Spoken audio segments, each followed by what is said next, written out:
This program features live coverage of an African safari and may include animal kills and carcasses. Viewer discretion is advised.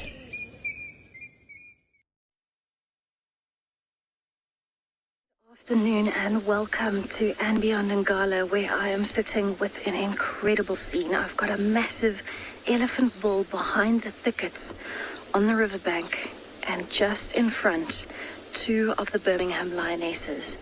And they are watching this elephant and keeping a lookout because I am currently at the den site of this lioness that is facing towards me.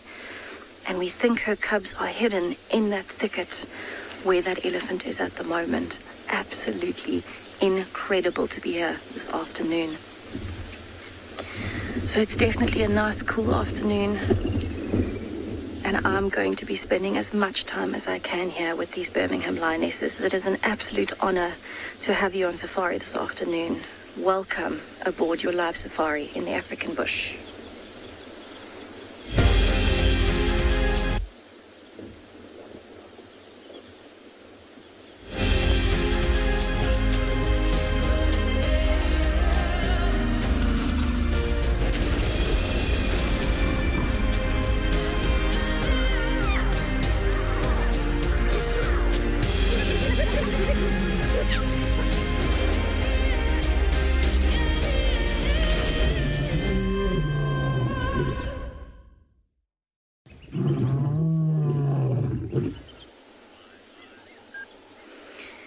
What an absolutely beautiful time to be in the riverbed with these two lionesses. I was looking for them this morning. Unfortunately, the weather got in the way, and so now I actually get to appreciate sitting here. And you can see how carefully the mother is watching where that elephant is and then turning to make sure of anything else that might be coming from the other side. My name is Tessa. I'm going to be your guide here this afternoon at And Beyond Ngala. Behind the camera we have Owen, and we are definitely planning on soaking up as much of these lionesses as we can. So they're actually facing in different directions at the moment because they want to have as much exposure to both sides as they can, and that bush there is where we think the little cubs are hiding. It is nice and overcast, it's windy, it's cool, and we might have some more rain coming. And so I think it's going to be an interesting afternoon on the predators. Please remember, if you're under the age of 18, you can pop us your questions via email at kidsquestions@wildearth.tv, or you can register on the Wild Earth website. Head over to the live safari page and you can submit your questions there. We would absolutely love to hear from you this afternoon.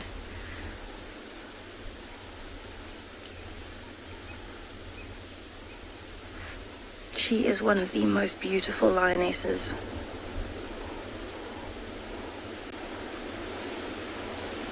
You can see they're actually nice and cool. They're not panting, they're lying on the cold sand.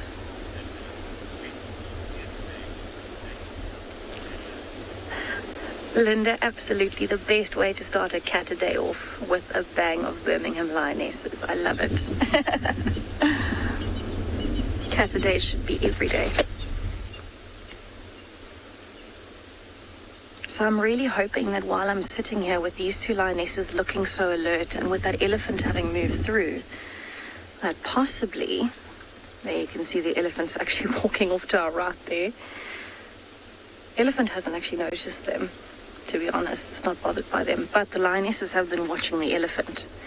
And I'm hoping that because it is moving through, and because both lionesses are awake, that we might actually get some action from the den site with those three tiny cubs.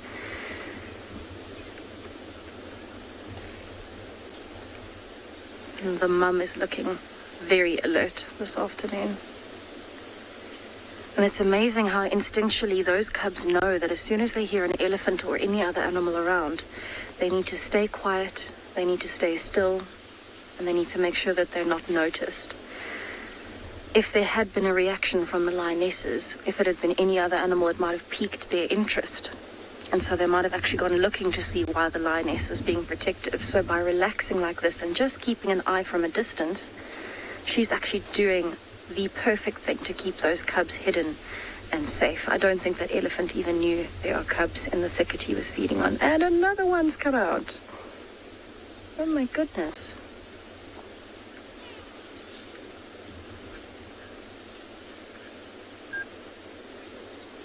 This is absolutely beautiful. 2 of the big 5 to start my afternoon. I'm very happy. I'm going to definitely stick around here and hopefully I can show you some more of these Birmingham lionesses later. But for now, let's have a look at what the weather is doing this afternoon.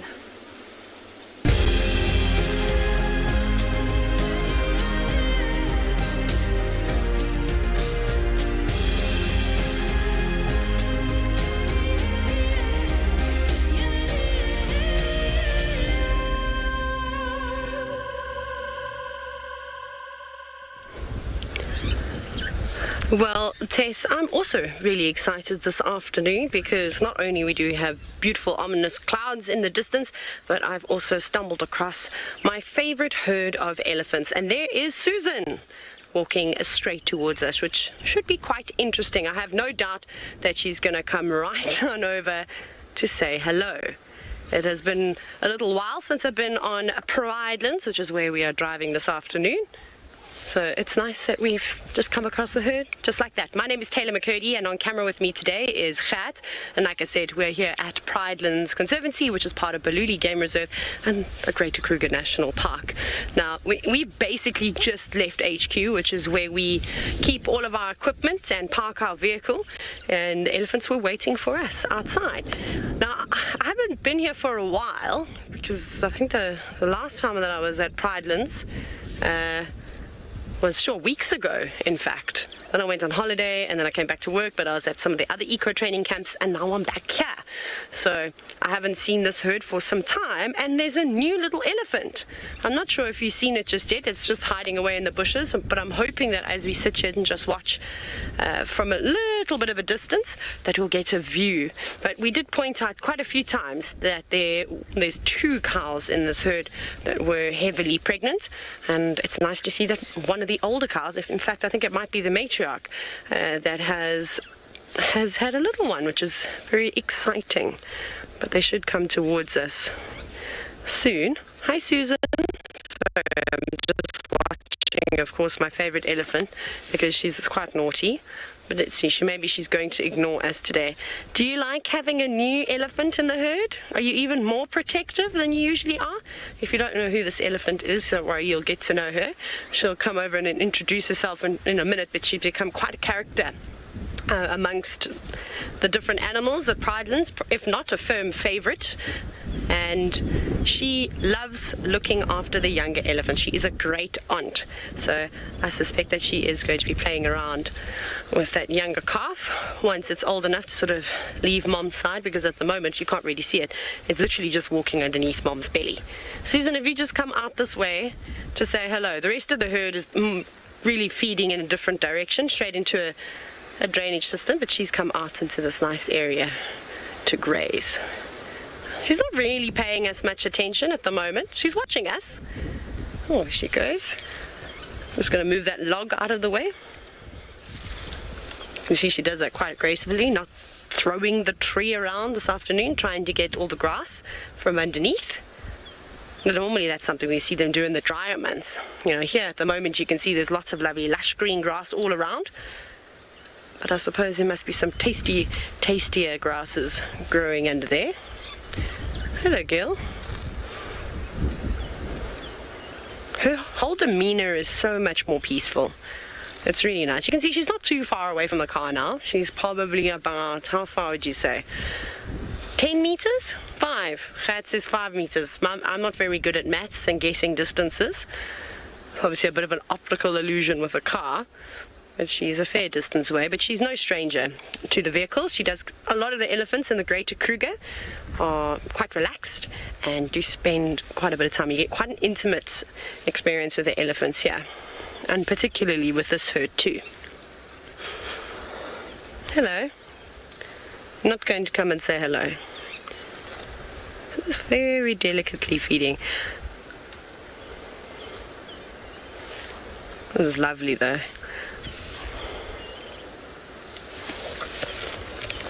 Yes, Janet, it is exceptionally exciting to have a new elephant on the scene.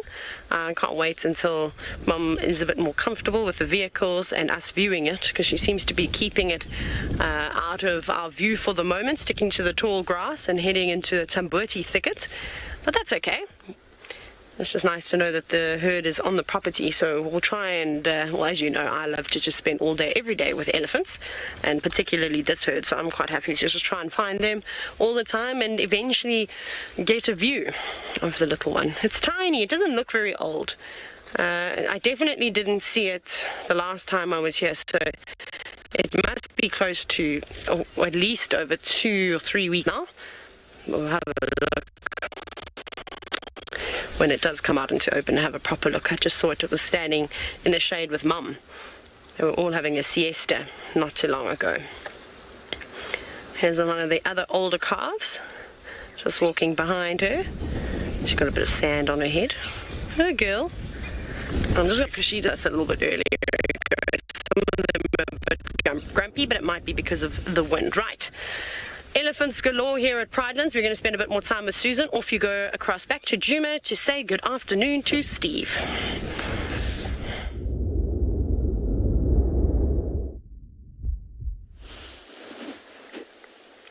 Thank you, Taylor. Nice to have you back. Hello, everybody. Welcome to Buffelshoek Private Game Reserve in the northern Sabi Sands, where the rain has abated for now. Although only temporarily, I would assume. We've still got our rain roofs on, and we found ourselves a beautiful male elephant busy feeding. I've been singing a little elephant song to him. And hello, everybody. My name is Steve. I'm joined by Mbo on camera, and we are blessed to have you with us this afternoon, where we are dry. How wonderful is that? We are prepared for the rain in all manner and form, but we're coming up to Buffelshoek to see what we can find. Beautiful elephant there. There are lots of elephants around at the moment, as Taylor said. And this morning, we didn't see a single elephant. Not one. The rain sort of just closes in on everything. Saw lots of elephants on the dam cam last night.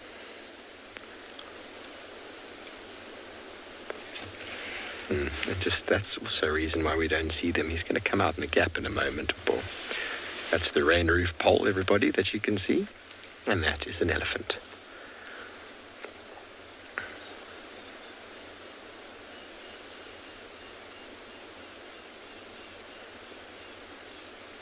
I'm just going to check a few of the favourite watering holes in Buffelshoek. Head up towards Kaamanzi and Big Dam. See what's happening up that side of the world. It's been a few days since we've been up in the north. You never know what might come in. Okay, well, I'm not the only one who's happy that the sun is shining. Lauren Arthur is out and about, and she's dying to wish you good afternoon.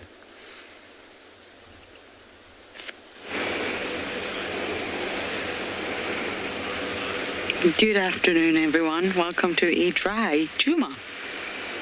Very happy the sun is shining. Now, I'm not sure if we have a rhino beetle here. I actually don't know. My name is Lauren. I do have Davi on camera. And as you take a little look at this beetle, you can see it's got a semi-horn. I don't know if it's possibly a juvenile. The horn is not as big as what it would look like on a rhino beetle. But there's definitely a protrusion there. Help me out, guys. # Wild Earth. Rhino beetles are basically a subfamily of scarab beetles anyway, but the dung beetles generally don't have this protrusion here, and you see that. But anyway, I've got a bigger and better surprise, y'all. Look where we are, and look who is out. We have Ntima and Baba, we have Braveheart, and we have Navella. It gives me great pleasure to introduce their new names, and they're right here. So guys, what do you think of your names? Not overly enthused. Well, I think they are great. I've missed these guys very, very much. It's been so wet and so windy and really impossible to sort of get out and spend time with them. But here they are. Hello, Novella. Yes, everybody chose that name for you. Isn't it pretty? Braveheart because she's got the bravest of hearts, and Novella means adore. Thank you everyone who voted.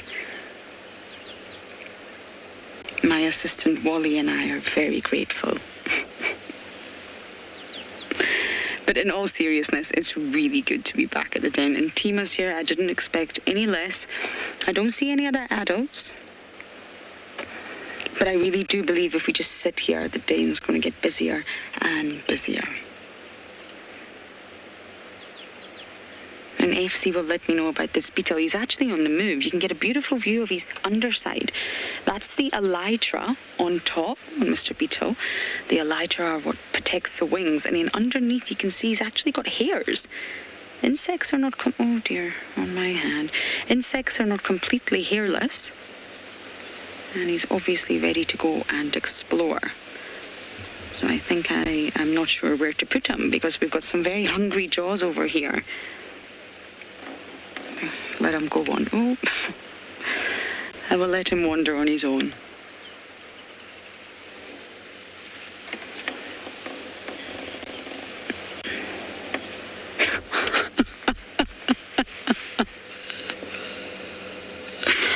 Susie, that's the funniest comment I've heard all day. Even Braveheart loves it. Okay, thank you so much. The species is a dehorned rhino beetle.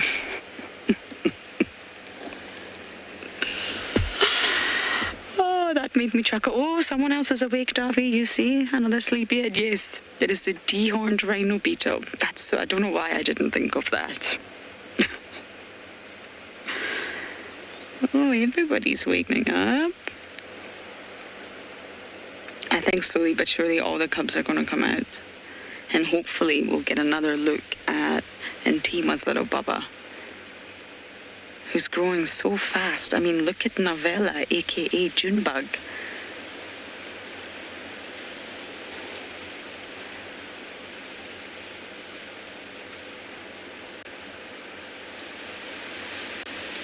And Tima always looks like she's smiling these days. She's a little bit nervous at the den. She always looks like she's smiling. She's happy. Exhausted, but happy. So my plan really is to try and stay here for as long as I can, for as long as the hyenas will allow, aka they're still an adult, and as long as the weather allows for now.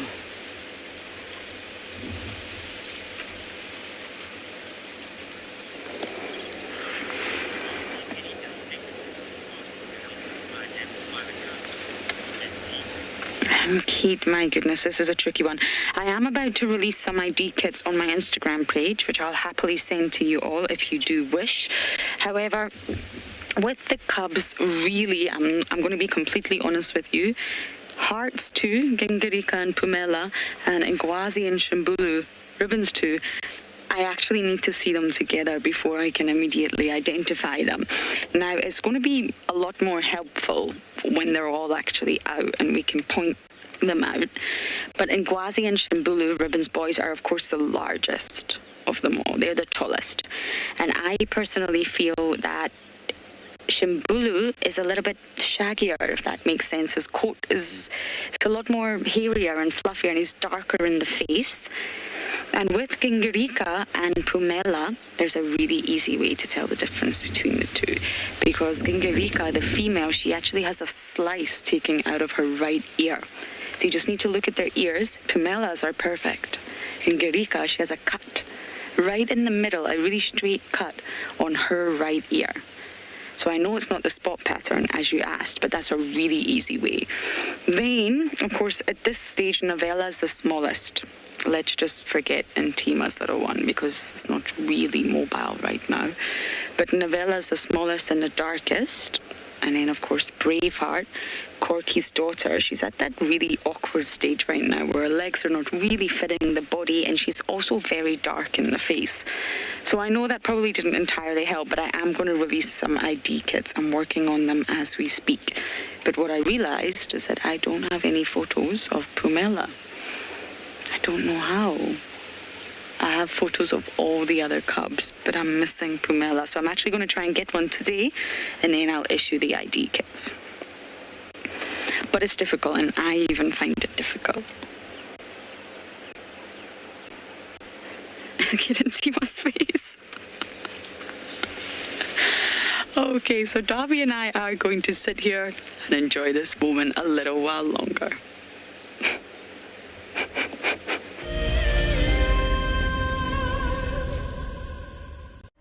Do you dream of traveling to a far-flung wilderness location where life continues as normal? A place where you can escape to nature and breathe. If you become a Wild Earth explorer, then this could soon become a reality. Subscribe today and stand a chance to win regular travel prizes. Wild Earth Explorers, it's in your nature. Sometimes love wants to make you sing. And sometimes love wants to make you bow and fan your wings to your bow.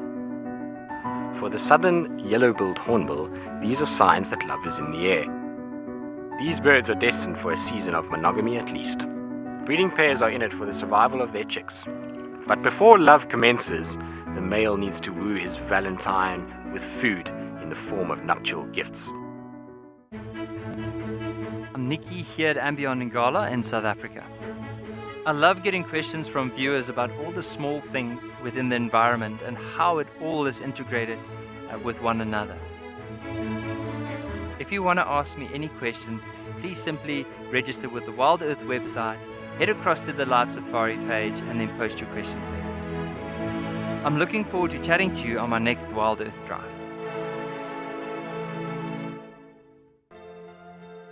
Guys, have a look at what we've got.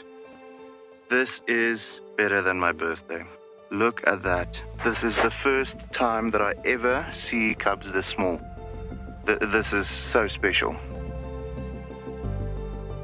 This has officially just become my best sighting of all times.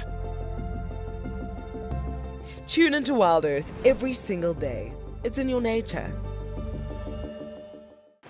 Hi, I'm Kyle, and I come to you live every day here from Tswalu Kalahari in South Africa. My favorite animal in the Kalahari has to be the aardvark. Its unique appearance, its ethology, and as well as ecology within this vast ecosystem is amazing, and something that I have been really lucky to experience on foot here at Tswalu. Catch up with the guides daily here on Wild Earth.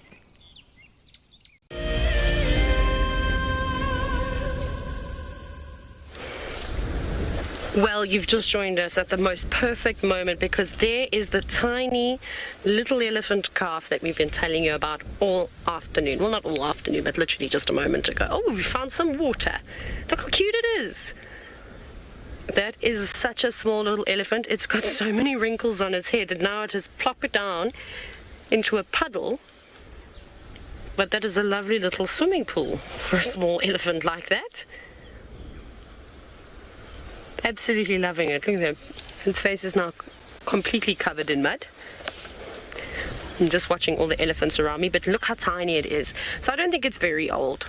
I'm just trying to think when I was sort of last here.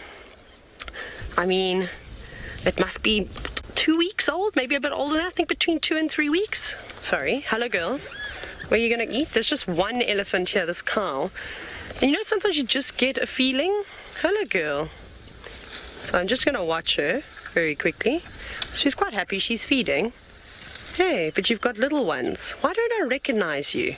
There's a couple of elephants here that I feel like I'm not 100% certain that I've seen or that are actually a part of this herd. Oh, no, not everyone's coming this way. I'm still just going to watch. I'm probably going to start the car. I think I'm going to do that quickly and jump out of everyone's way. Hey, Gil, I'm going to go back. I'm going to go past you. So all I'm doing now is just because we've got this cow in front of us with the tiny baby coming towards us, I want to make sure that I give them space. I don't want to cram in between elephants when there's a tiny little calf like that. I feel like it's maybe asking for trouble. So we'll just go back a bit. There we go.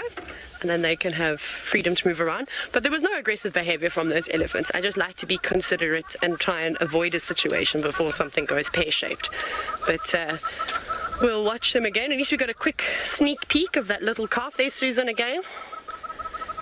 She tried to push that tree over at us when we reversed. I don't know if you saw it or heard it. Are you going to push it off anyways? I think she wants to break it.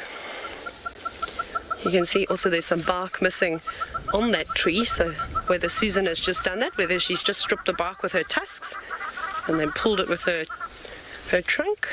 Let's see, yeah, that's definitely her. You can see how she's actually trying to loosen the bark. So this is a really awesome thing to see because you don't get to see it all the time. Is that elephants obviously don't just pull bark off of the tree. That outer bark is really, really tough and there for protection.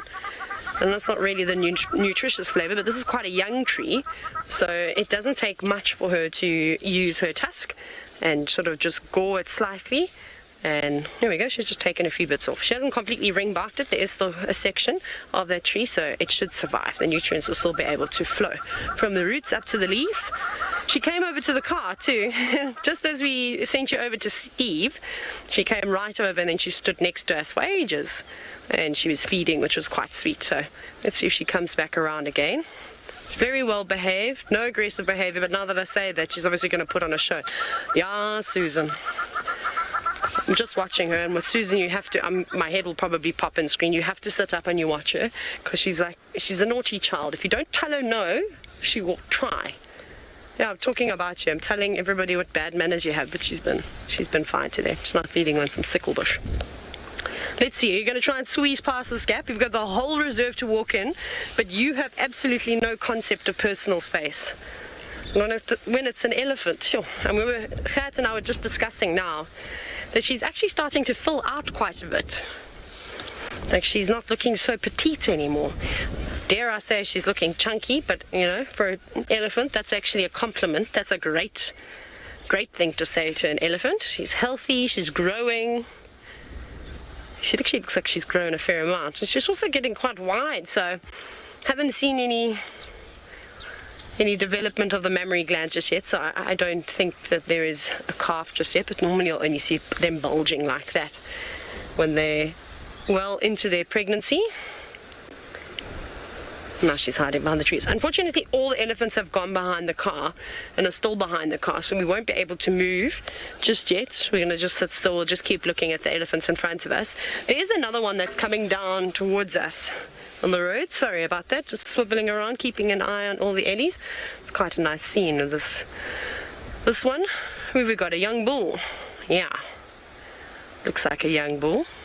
Just tailing the herd. He'll probably come right over. Actually, this elephant bull and Susan spend quite a bit of time together.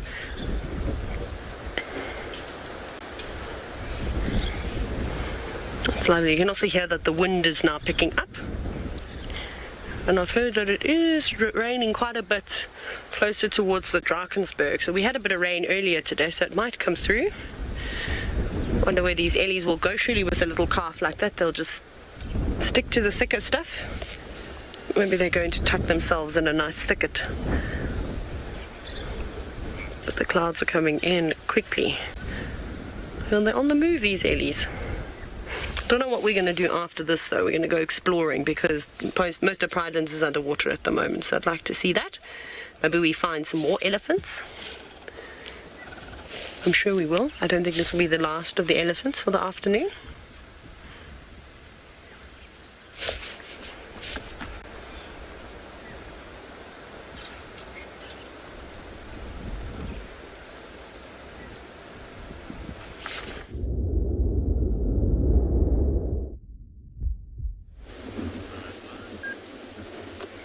Welcome back to And Beyond Ngala. I am still sitting with the two beautiful lionesses of the Birmingham Pride. And I was actually just thinking, the one on the left looks like she has quite a large stomach. I can see one of her nipples sticking out. I wonder if she is not the pregnant lioness. Have a look at that rounded belly. And it would make sense that she is, because she is one of the younger lionesses from the Pride, the lioness with the scar on her eye. But at the same time, comparing it to the lioness on the right, which is the mum of these 3 cubs that are in the thicket somewhere in the background, the mum hasn't eaten. She's got a flat stomach. And if they were together and there was something killed, they would have both eaten. So I'm thinking there's a very high chance that this is one of the pregnant lionesses from the Birmingham Pride, and I wouldn't be surprised if she started separating from the rest of the Pride, maybe hanging out with this lioness, because she's getting ready to find a den site.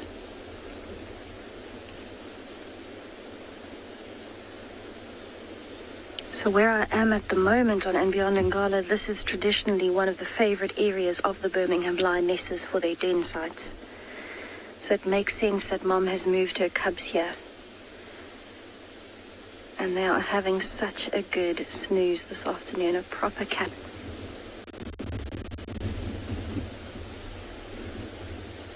You can see her coat is actually so beautiful and shiny. They are in excellent condition.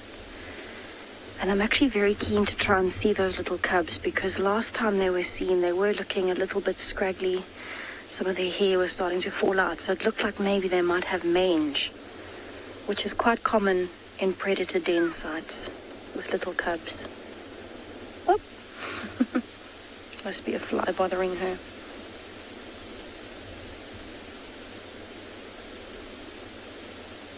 You can see the river behind is actually still flowing pretty strong. It's a strong current.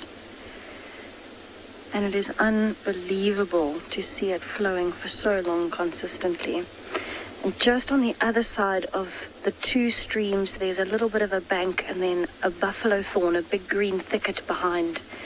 That is where we think the cubs are at the moment, in that bank over there. And so now it's just a patience game for myself and for Owen, hoping that these little cubs will decide to come out if Mom wakes up and starts moving back that way. There are actually tracks all over around where these two lionesses are lying. You can see there's a lot of tracks on the ground. These are all lion tracks, and those are actually the little cub tracks.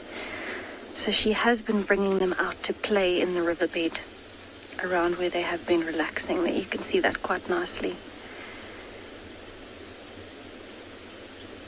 So all around me at the moment is just lion tracks, whether it's the two lionesses or the little cubs. I think they've been here for at least a few days. But it's such a beautiful and undisturbed section of the river.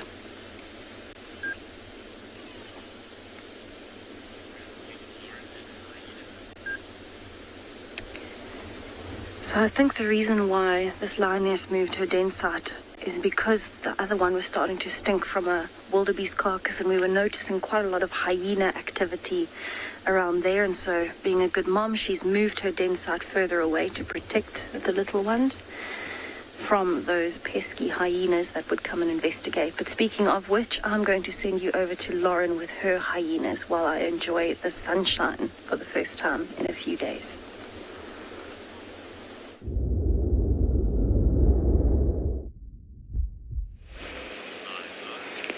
Pumela and Gingirika heard us talking about them, and here they are fighting as usual. And I'm going to try and show you the difference. It will change as they grow, it will change. But if we can get a good look, you will see immediately Gingirika has that tear in her ear. Pumela, oh no, we're off. We ain't staying still. Tima looks so uncomfortable. Okay, oh, we're back.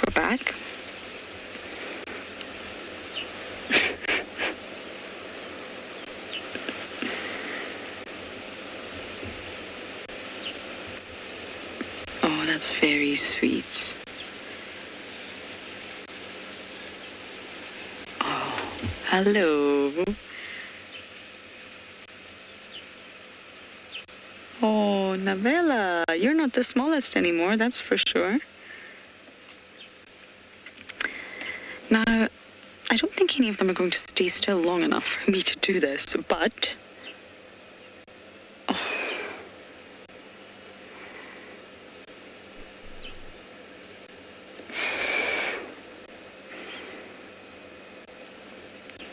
Mummy.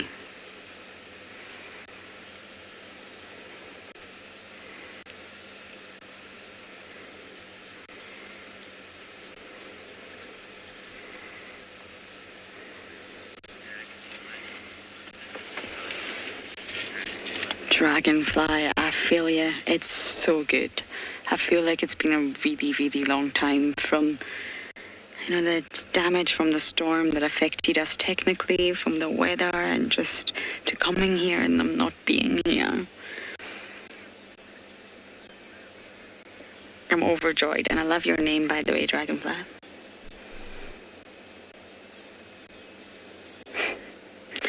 At this age, this little one, I would say, when we first found it, was possibly around the 4-week mark. I think it's coming up to the over 5, approaching 6-week mark now. And you can see here, this is Braveheart. Now, she's quite dark. And if you look at her face, she's got a very, very dark face. And that's one of the reasons that I identify her, Corky's daughter.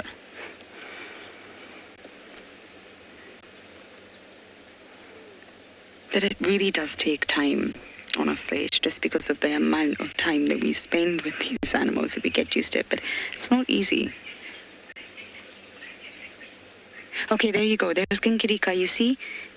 You see this one, Davi? On her right ear, there's a slice, there's a tear.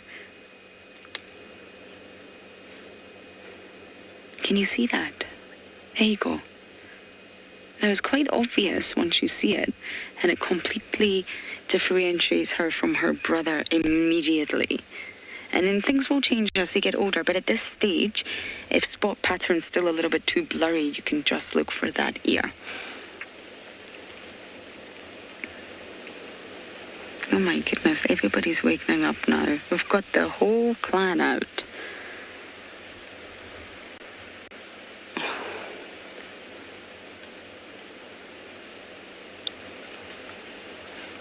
Shimbulu and Ngwazi are now awake. They've got pillow face.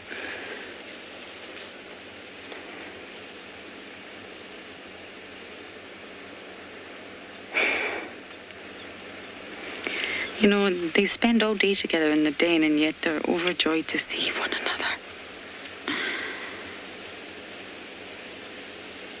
Is Shimbulu looking like a little hyena now?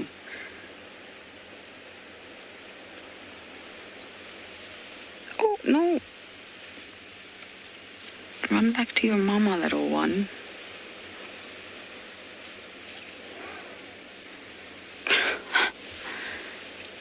Look at Novella. My goodness. This is Junebug. Oh my goodness. You're going to get in trouble, Novella. Ross, no, they don't. They don't allo suckle.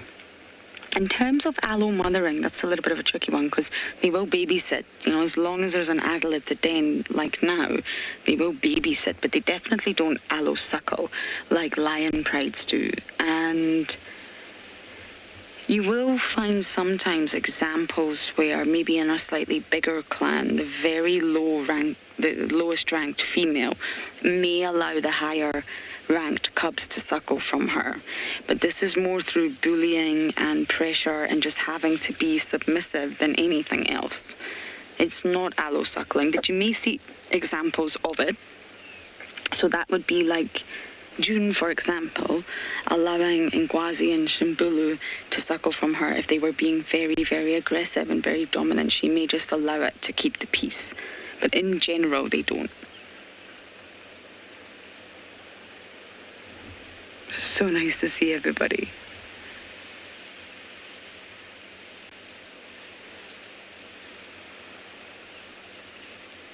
And Tima looks huge. She's definitely had a meal.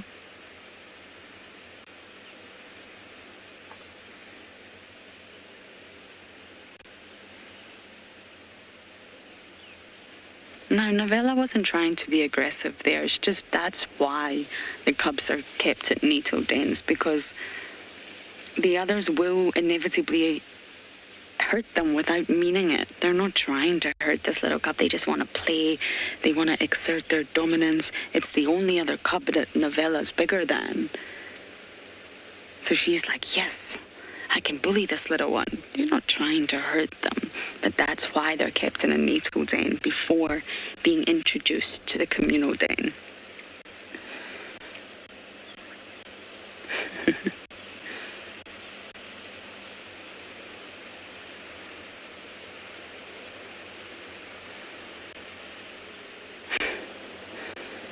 I'm just going to put my bum right up against Mum. She'll keep me safe.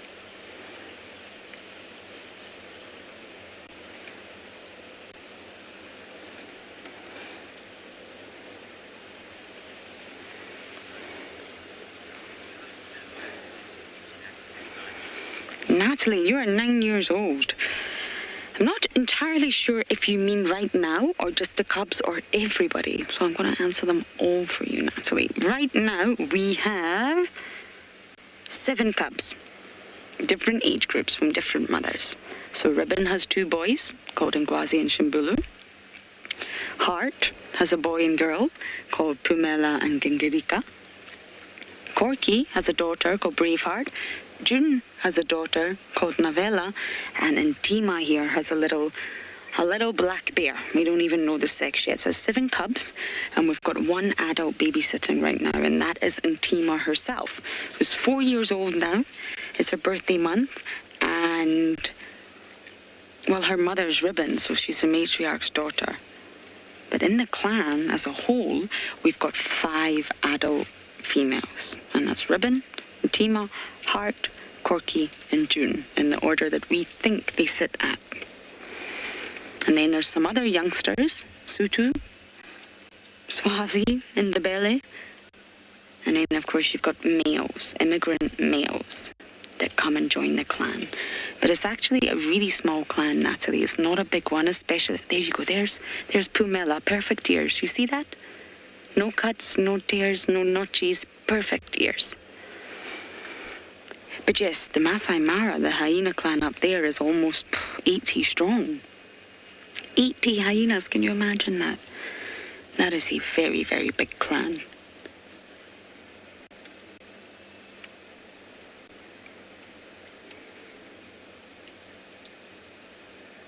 But this is a small clan, so the dynamics are quite easy to keep track of.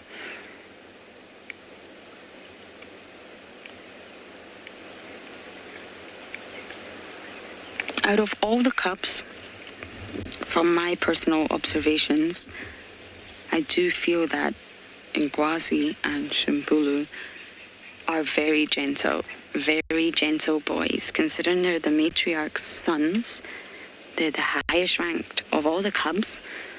They are really, really gentle, non-aggressive boys. Shimbulu's giving kisses to the little one right now.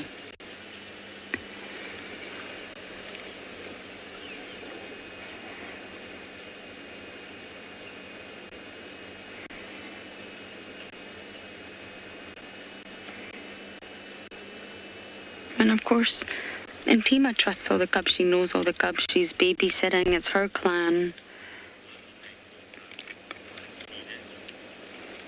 Spas, you're asking about the survival rate. That's a tricky one. We discussed this recently, and there's not actually any official statistics as to from cub to adulthood, the survival rate. Once they do make it past sort of 2 years old, their survival rate does increase dramatically. But they do have statistics for birth, because that's such a difficult procedure for the mothers to go through, due to the fact that the birthing canal is very narrow and due to the fact that there's a 90-degree bend there. It's really not an easy process for them. And sadly, lots of mothers don't make it, and also lots of offspring don't make it. So the survival rate during the birthing process is 60% of the cubs suffocate, so only 40% survive. We're very lucky with what we see here, and that's why I imagine maybe June and Intima, possibly there was another cub, part of a twin litter, but that cub just didn't make it. I'm only speculating, but it's highly possible. So 60% of hyena cubs, spotted hyena cubs, don't make it during the birthing process. But Spas, to sort of answer your question from cub to adulthood, I'm really not sure. There's not official stats released on that, so if I was to guess, it really would just be speculation.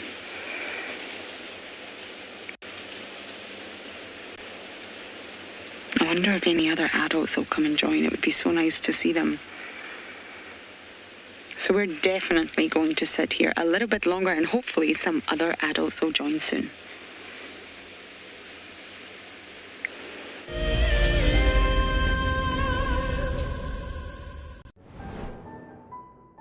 It is fantastic seeing you all again. Those who haven't met me, my name is Dylan, in what is undoubtedly a very, very, very green Kalahari from what we were looking at a couple of months ago.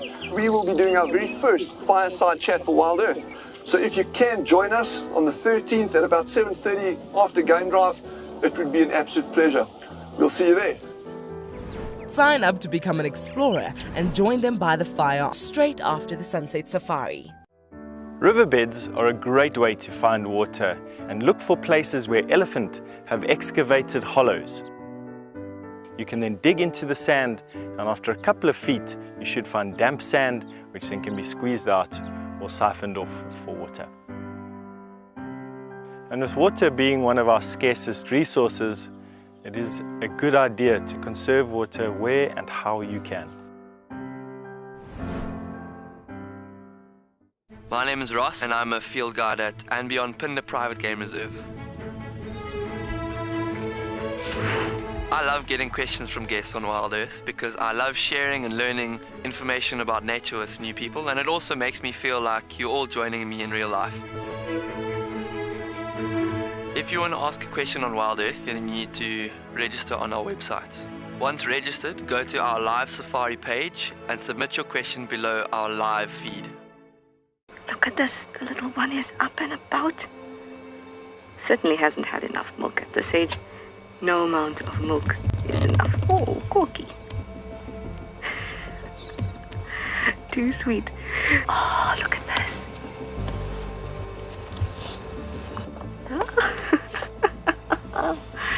That is stunning.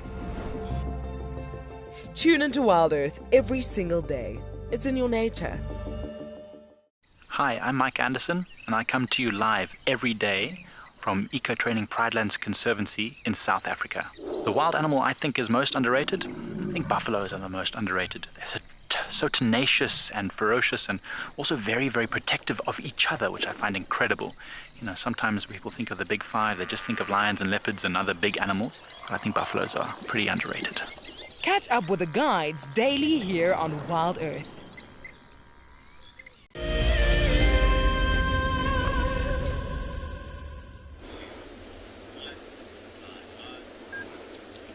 Welcome back to the very snoozy Birmingham ladies. The mother of the 3 cubs has actually just rolled over and she's now lying with her back legs on the stomach of the other lioness. And it's actually quite sweet because they're almost like interlocking where their stomachs are at the moment. It's quite cute. Lying like yin and yang almost. And this is pretty common for lions. Contact is so important when you're looking, especially at a lion pride and lionesses in particular. And that's because they have to maintain a very strong bond. And so whenever they can, they'll be touching each other, they'll be grooming each other. And it's so important for them because they work as a unit. And it's something that we don't often get to see in any of the other predators, so it's something I really appreciate about lions. You can actually see all of the little hairs of her beard sticking out there just under her chin, those white hairs. That is probably my favorite part of a lion, is that fluffy white chin. But I also really like the fluffy hair of the ears. And these are all pretty important when they're in any form of situation where they're going to need protection. Hair is always the first barrier. That's why the males have manes and the lionesses don't. Oh, stretch.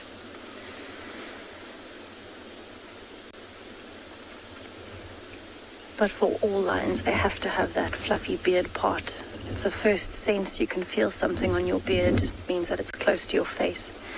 But it also protects everything vital, like the bottom jaw and the ears, whether it's from fighting or even just from pests and parasites, even seeds in the long grass. but they just look so comfortable this afternoon. And it's actually quite nice to be able to spend some time with them. We've been quite limited in the last few days. You can see the weather is still coming in. It actually started raining again just now. Luckily it's stopped now. And so it's beautiful for us to be able to sit here with a little bit of sun coming through and actually spend some time out with our animals.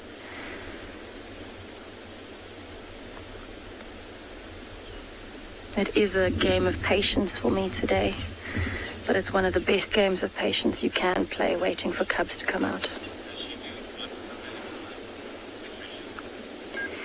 Patricia, when she moves her cubs, when they were much younger, she would have moved them one at a time because they can't walk far distances. So she would have picked them up in her mouth and moved them, and then that's done one at a time. So she'll move the first one, come back and fetch the second, and then come back again for the third. At this stage, though, the cubs are managing to keep up with her. And so we actually knew she'd moved den sites because we found tracks of the 3 little cubs on the road just north of the river here on the other side of the bank. And so she actually will have walked them across here. She might have carried one every now and then if it was getting tired. But now they can actually follow her around. She just has to be very careful when she's moving them that she doesn't run into any other predators, because in that instance the cubs are still so young that yes, they can hide, but they are incredibly vulnerable. And their mortality rate is very high because they are so vulnerable. Only about half of the lion cubs that are born will ever reach around 2 years old, and when they're males, only about 25%, a quarter of all male lions will reach adulthood. So very, very low statistics for lions in terms of their mortality rates. It's much better documented than the hyenas, as Lauren was saying earlier. The hyenas, their statistics are not quite available because they're quite complicated to study in that sense. Lions are a little bit easier to study.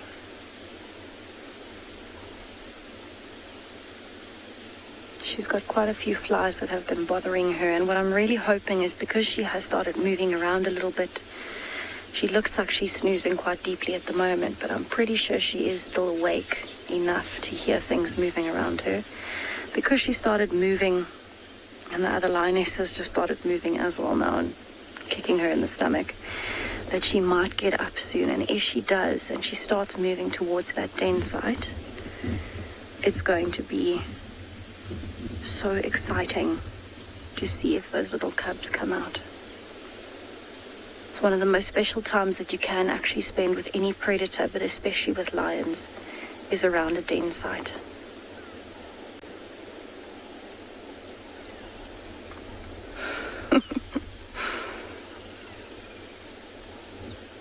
I think lions definitely prove that you don't need any personal space to be comfortable.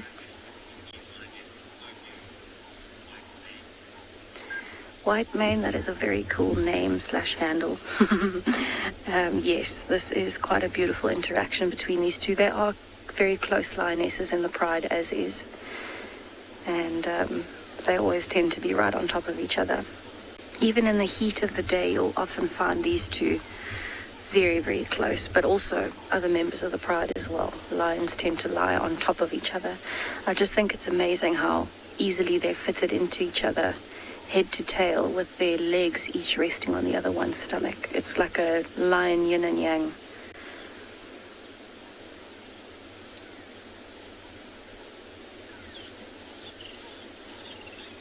I think it's very special, the bonds that lionesses have.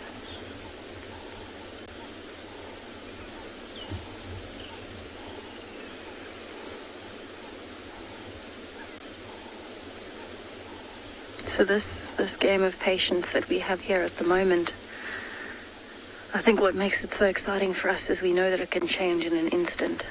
So sitting here, she might all of a sudden decide, okay, it's time to go to that den site and wake the cubs and feed them. And if she does, it's immediate action, and it's just so incredible to see. So that's what I'm really, really hoping for. And especially now, it's actually just started cooling off again. The sun is hidden away behind the clouds. And so I'm thinking she might start getting active soon, or I'm hoping anyway. And then hopefully I can show you all the little cubs of the Birmingham Pride. But in the meantime, I'm going to sit here and watch the beautiful flowing river behind them. And I'm going to send you over to Steve with his own water at a watering hole.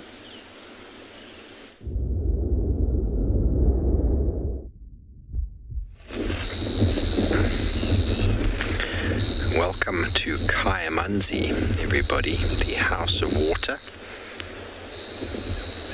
where the clouds are pulling in quite ominously from the east. The wind is coming from that direction as well, and we're going to have no sunset this evening. We've been scrambling through to try and get to an area of some broadcastability, and we finally found one. So, because it is quite a nice, ominous scene, I'm going to, well, ominous, beautiful at the same time. So allow you all to just breathe it in.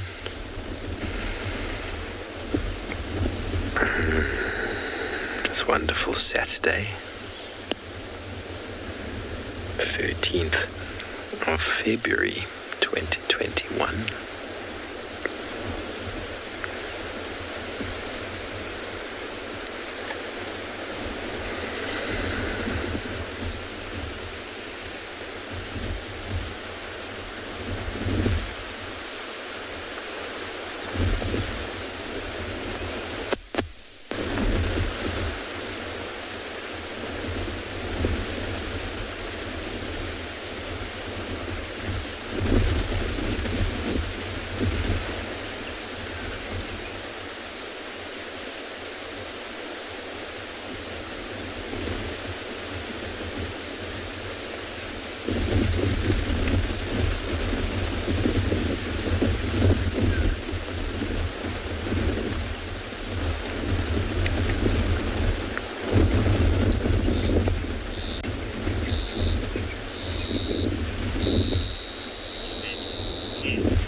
Agreed with you, Tess. Very, very soothing. Okay, everybody, well, I hope you enjoyed that. Okay, to move on, see what else we can find, and send you back over to Juma and Lauren.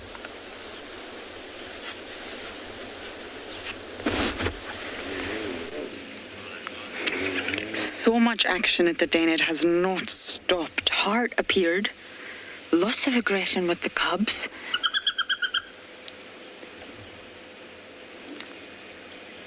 And Hart just moved off to the side because Ribbon's arrived. Ribbon's face has got blood on it. She looks very well fed. Everyone's having a really interesting interaction. But Hart ran off, Davy. She's slowly going to come in again.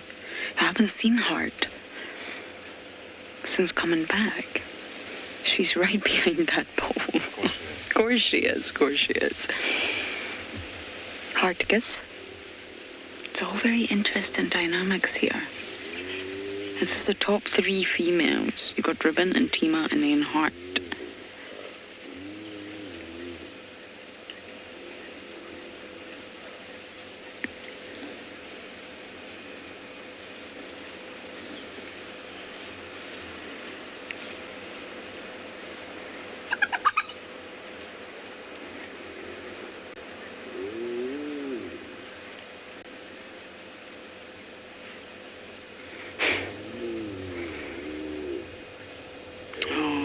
look at Tima's little one saying hi to Ribbon. That's your grandma.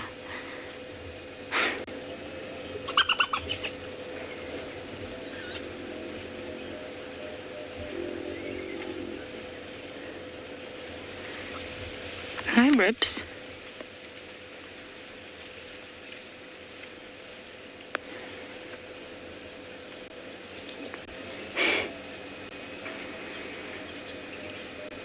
At least we all know Ribbon is fine and well after that limp. I think she's fully recovered and she's full and she's happy, and I don't think we need to worry about Ribbon.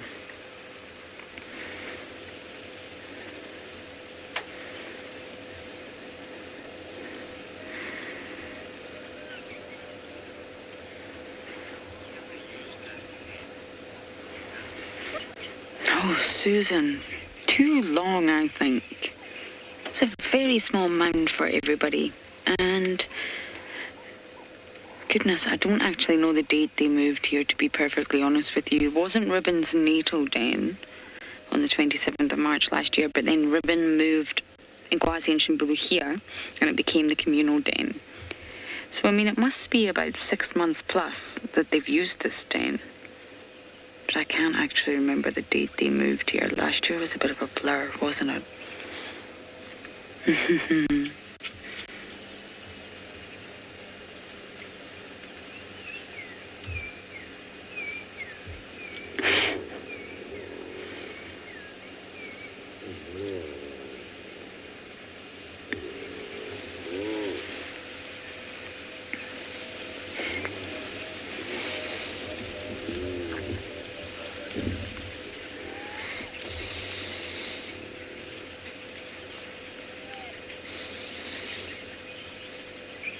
Ribbon had her tail up when she came in. Very erect, right up, dominant. But when she's around Ntima, she's not like that. It's only when Heart was present she's like that. Ribbon's still very much at the top. I saw some things, some theories that maybe Heart had taken over. No, absolutely not. Ribbon's still very much at the top, still the matriarch. But because Ntima is her daughter, her own bloodline, there's no real need to constantly assert your dominance like that. She's still dominant over Ntima, but their relationship naturally will be a little bit different than it would be with Heart.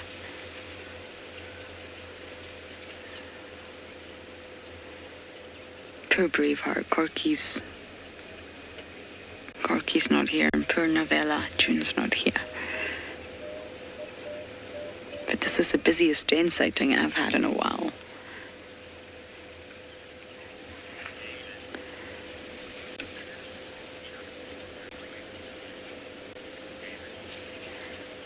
David, during the day the adults are sleeping. Most likely. I mean, unless they stumble upon an opportunity. But they're primarily nocturnal. So I think, let me just do a time check. Okay, so it's 5 o'clock in the afternoon. The den's probably extremely active today because the rain has stopped. It's cooler. It's cooler. It's overcast. It's not too hot. And they're still just resting. If you look at the adults, and Tima's sleeping, Ribbon's flat, Heart's somewhere flat, because they are primarily nocturnal. Oh, Duffy, look at this. Oh, I missed it. And Tima's little one keeps jumping on her head. Very excited. So yes, they'll do their patrolling, they're hunting, they're searching, mostly during the night. But it's very similar to leopards. You will see leopards hunt during the day, absolutely. They just are primarily nocturnal.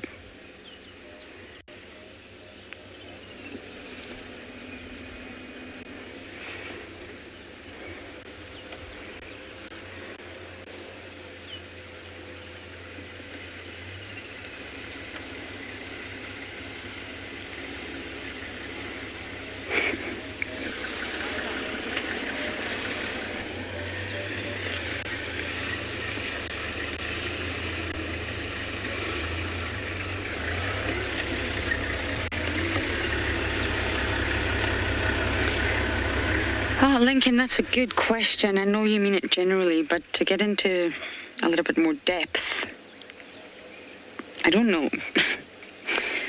I think we may have lost Koza, and again, I don't have any proof of that, but I do feel that we haven't seen him in a long time.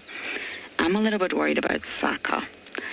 Saka was one of our really prominent common males, and he's just not around anymore, which is really, really sad. He's quite the character, Saka, shall we say. Saw Luca recently, but I don't know. They don't spend as much time here. The only adult male that I see at the den nowadays on a regular basis is Comet. And Comet's the one that's blind in his right eye, so he's quite easy to ID, generally speaking. And other than that, I really don't see many males around the communal den, and they are welcome, technically speaking. The males are welcome to spend time here. It's the communal den. So in answer to your question, I don't know. But I am worried about Saka. Saka's the one with the scarred hip, and he's quite the character. Falco, sorry, that's one we have seen recently. We saw Falco with Maribs on Chitwa. So Falco's good and well. But there's a lot of males that I've not seen.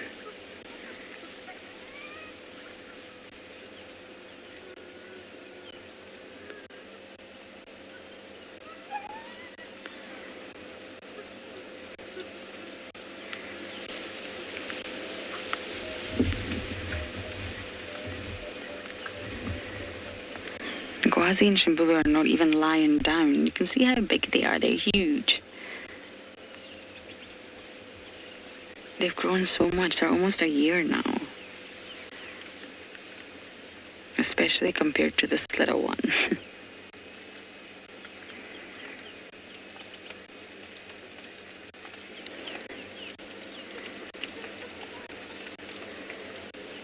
I wonder if it'll be a boy or a girl. It was very early on to tell. We would need a good old genital check to even begin speculation.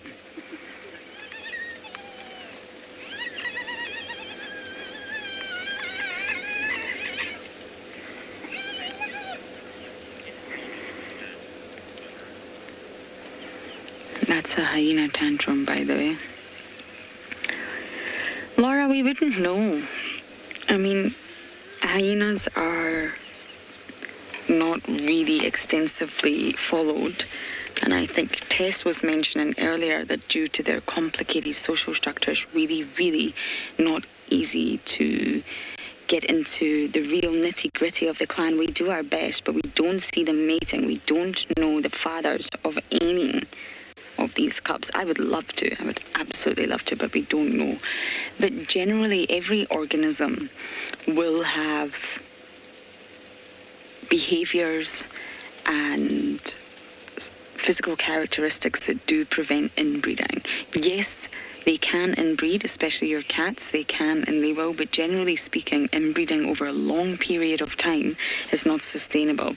It's really not good for the viability of the genetic population. So you will find most organisms will have some sort of method that will prevent them inbreeding. And a study suggests that they do go for males of a similar age than themselves. And all the males tend to be a similar age. And they think that this could prevent, this is just a theory, inbreeding with both fathers and sons. Also, the males disperse, remember, and that's why males disperse. That's why Hosanna dispersed, and that's why all the hyenas disperse to prevent inbreeding. So I can't really answer your question fully, but most organisms do have some sort of behavioral adaptation that will prevent that.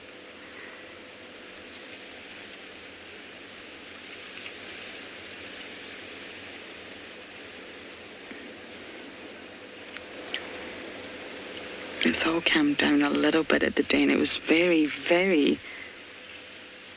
well, it was full of excitement just moments ago. I would really love to see Corky.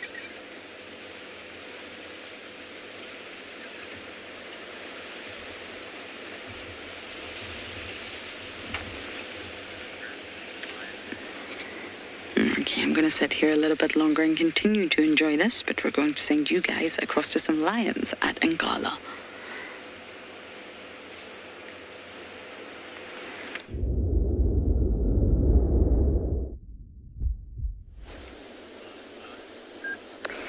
Welcome back to and beyond Ngala. So the lionesses have actually switched places. You can see this one lying with her belly towards us is looking quite pregnant. You can actually see she's even starting to swell a bit around the mammary glands. And it looks like, now that it's cooling off, that the mother is actually starting to wake up. She's been yawning, she's sitting up at the moment. She's been grooming. And every now and then she's looking over towards the den site on her right-hand side. And so I'm waiting with Beth, hoping that they are going to get up and move over towards there. You can see there's quite an ominous sky behind them. We have heard quite a lot of thunder. It has started to drizzle. And so I'm hoping that she might get up and move soon with this change of weather coming in.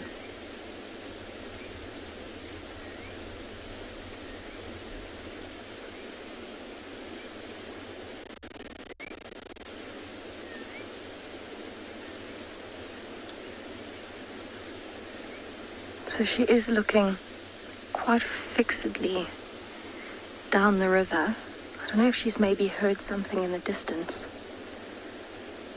She could have possibly heard some other members of the Birmingham Pride. Their tracks were last seen heading in that direction.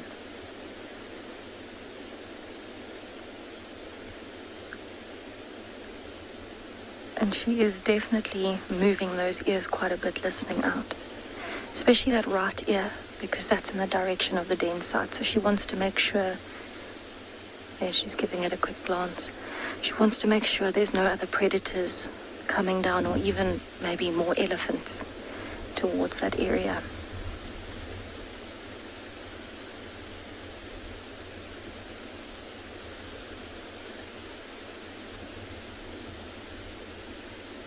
The wind has actually picked up quite a lot as well, and she's actually facing directly into the wind now, which I think is just her way of picking up all the scents that are blowing down the river, especially with the banks on either side. The wind is actually channeled through the riverbed, and so I think that's probably what she's doing, is just picking up those scents, hoping that nothing is coming towards her. But what I'm crossing my fingers for is that she gets up and crosses that little stream to go back towards the den. How exciting would it be to be able to show you those 3 little cubs coming bumbling out into the river.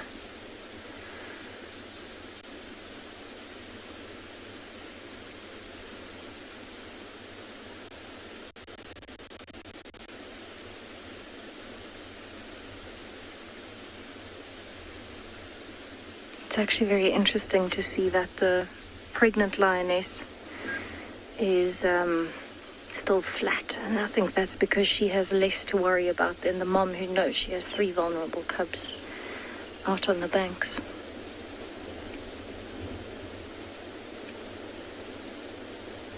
Just a reminder, if you are under the age of 18 and have a question for us, please email us.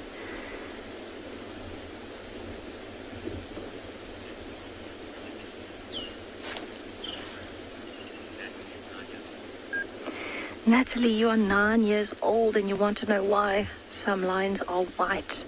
So it's actually a very rare genetic composition that makes them white. So basically, a normal lion is this color, which we call tawny. A white lion, instead of having the tawny color, has the white color on the genes. And because they are so rare, we know that it is a recessive gene. So what that means, Natalie, is if you've got strong genes and weak genes, the tawny color, this color, is the strong gene, and the weak gene is the white color. So even if a lion has one white gene and one tawny gene, because the tawny gene is strong, that's the color the lion will look. So to be white means they have to have 2 of the weak genes, 2 of the white genes, and then they will come out white. And it's particularly common genetic composition for the Birmingham pride, but also for the breakaway pride. They also have some of the white gene, although they don't have any white lions. And it actually originated in this area, in the Timbavati region. And it's something that is not as common anymore. People do actively breed white lions at the moment, but in the wild, there are not very many at all. It's thought that it originated because of the Ice Age, because lions would have had to be lighter in color back then. Oh, it looks like the pregnant one is kind of starting to wake up and stretch a little bit, but she's not fully committed to getting up just yet. Seems a bit like me in the mornings. So I am going to hope that in the next few minutes she goes towards those cubs to check on them. The wind has just picked up incredibly. And so while I wait at this den site, I'm going to send you over to Lauren at her den site.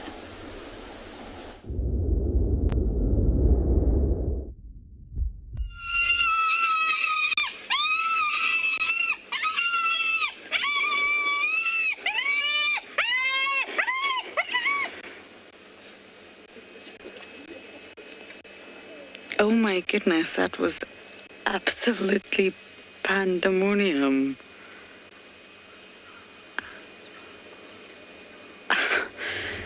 How's your eardrum, Dove? I heard. Yeah. Wow, okay, let me just describe what happened there. And Tima's little one came over to say hi to Ngwazi and Shimbulu. And that was Shimbulu, everyone. That noise. Wow. And now everything's completely fine. Ribbon, I bet your eardrums hurt. We've got someone up the mound. I think it's Braveheart and Novella. Megan, I completely agree. That was very dramatic. Totally unnecessarily dramatic. That's the loudest I've ever heard one of the cubs scream, and I spent a lot of time at this den. And Tima was just smelling ribbon. They were just having a lovely interaction. And Tima's cub followed. And wow, pandemonium broke loose. That was just a tantrum.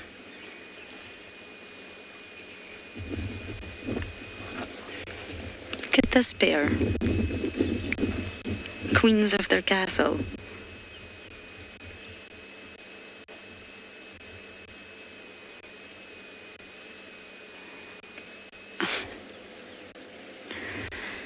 Okay, let us see how you get down. It's easy to get up, isn't it? But not so easy to come down.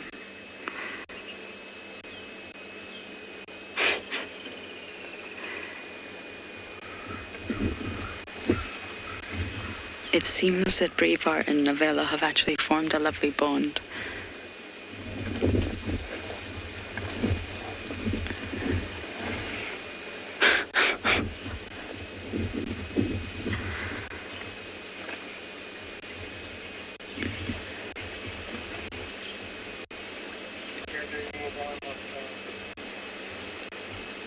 Oh, you guys be careful.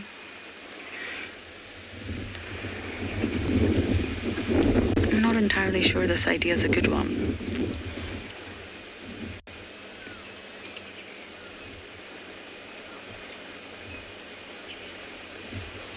Now that's screaming from Shimbulu. Oh, Davi, we've got June. June's here. And I bet you she's right behind the pole. No, she's not. There we go. Novella, your mama's here. She probably heard the screaming, to be honest. She's walking away from the den now. She's not joining.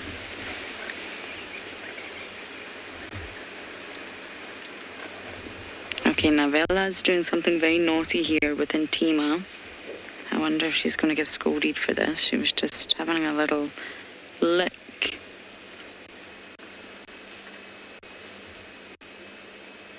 And Tima looks too exhausted to bother.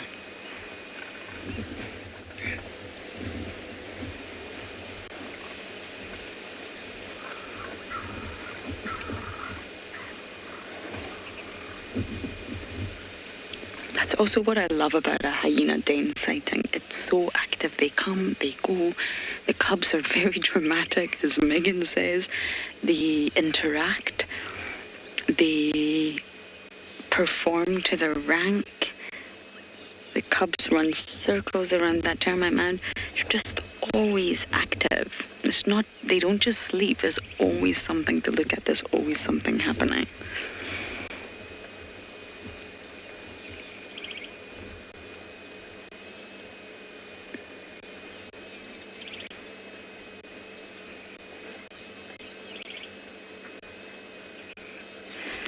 So wow, we're going to sit here a little bit longer, and hopefully the next time you come to us, there will be no such noise.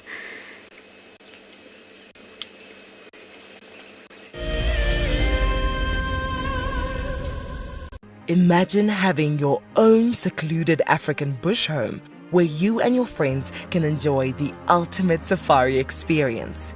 If you sign up to be a Wild Earth Explorer, this could become a reality. Tumbeta House is located in the heart of Djuma Private Game Reserve, the home of Wild Earth. You could win a chance to stay at this intimate wilderness retreat, offering you the rare and highly sought-after privilege of your own home in the bush. The prize includes 3 nights for 6 people and includes daily game drives, a chance to see the Wild Earth Camp, and have dinner with one of our guides. Sign up to be a Wild Earth Explorer before the end of February 2021, and you could be heading to Djuma, the place that we call home. Available dates are limited, so terms and conditions apply. So in 1998, we had this idea to go and put a live web camera on a waterhole somewhere in the Sabi Sands next to the Kruger National Park. And I approached just about every single landowner, and everybody thought I was completely crazy until I met Yuri and Pippa Moorman. We thought it was definitely a fun idea and a worthwhile thing to experiment. And it immediately became a runaway success. And it gave people all around the world the opportunity to watch a little piece of Africa day and night. Back in 1998, it was the very early stages of the internet. And all we were able to do was to get a 30-second refreshing JPEG out of that camera. But over time, what we began to do is focus more and more on trying to develop this concept of giving people the opportunity to go on safari. Even though we live just 500 meters up this hill, we still put the camera on to see what's happening. Absolutely, we watch it ourselves. My name is Taylor McCurdy and I work for Eco Training. I love hearing from all of the viewers. However, I particularly enjoy those of you who have been watching for a few years. Your questions are just so advanced and they really get me thinking. If you'd like to ask a question on Wild Earth, you need to register on our website. Once you've done that, head to the Live Safari page and submit your questions below the...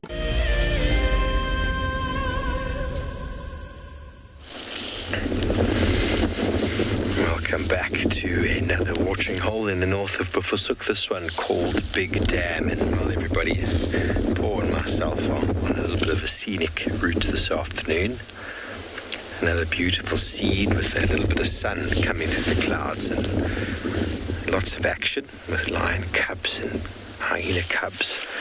So we might just allow you another just a reflective moment.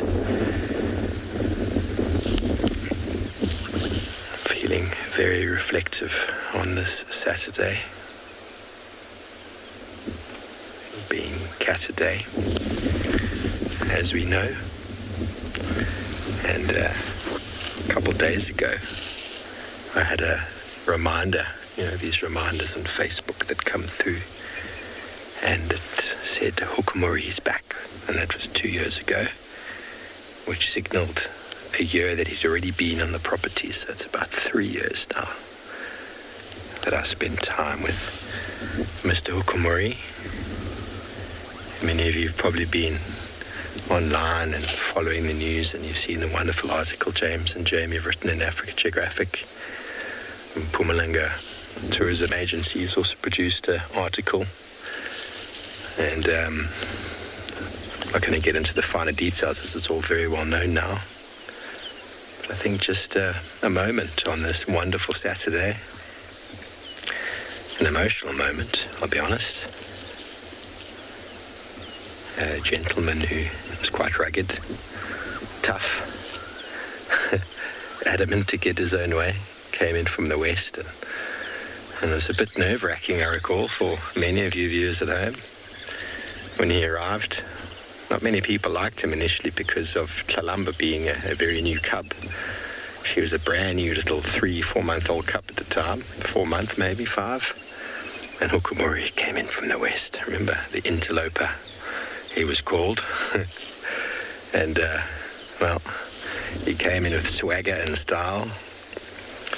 And he had some interactions with Tingana and had some interactions with Hosana, as we recall.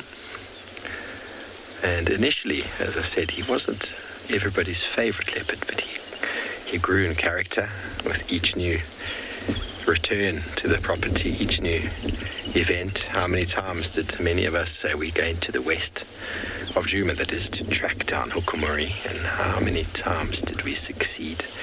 How exciting was it? The hook would arrive on Djuma and we would be very excited, very excited. I was blessed to spend a very long time with him on a couple of occasions as he hunted warthogs. I remember doing almost a 2-hour broadcast of him staring into a hole until the piglet finally came out and he killed it. It was raw power, raw violence in the cat world, but pure beauty. And I know many of you out there are feeling quite sad and quite sort of upset about the whole story, but human-wildlife conflict, everyone on the African continent, is a real thing. Habitats are disappearing, are diminishing. And wildlife conflicts across the African continent is ongoing and will be ongoing as human populations rise. Can't directly blame anybody for that. He was experiencing a lot of pressure. He had been through the wars, as we have documented. Definitely didn't shy down from a battle. Definitely went in with guns blazing, and everybody will remember his tenacity. his blind sort of belief in himself. No concern for his body whatsoever. And we can just remember the good times. Let's try not to dwell on the details and rather celebrate the individual that blessed many of your TV screens, blessed many of our hearts that we saw him live and tracked him live. And we'll never forget that stare. Every guide who worked here, presenter who first saw Hukumuri, will remember that stare he had. He had very yellow eyes before he lost one. He had very yellow eyes, and he would stare straight through you. It was quite a daunting sort of thing because we didn't know him, and he would suddenly just be there. That swagger. He wasn't the biggest leopard in the world, but he carried himself with an enormous amount of confidence. You know that person. He's not the biggest guy, but there's something about him. And he definitely, he lived up to it. Such a name, Hukumuri. And so it's a bit of a tribute out to that gentleman who we all know well and love well. And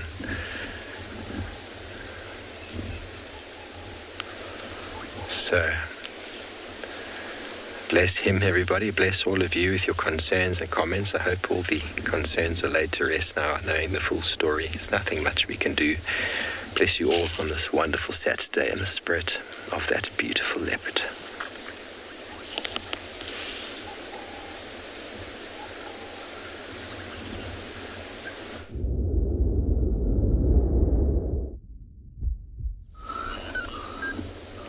Welcome back to And Beyond Ngala. So I'm actually sitting at the moment with a whole lot of zebras and this tiny little foal with an oxpecker on it. As well as a whole lot of impalas in the background, and there's even some wildebeest off in the distance. And it's almost like a little Serengeti here. So I've left the lionesses in the riverbed. I've moved on to have a look if there's anything else around, made space for some guests with those lions. And how beautiful is this scene? And it's unusually close actually to where the lions are. The lions are just behind me in the riverbed. And up here we have all of these beautiful relaxed zebras and wildebeest and impala.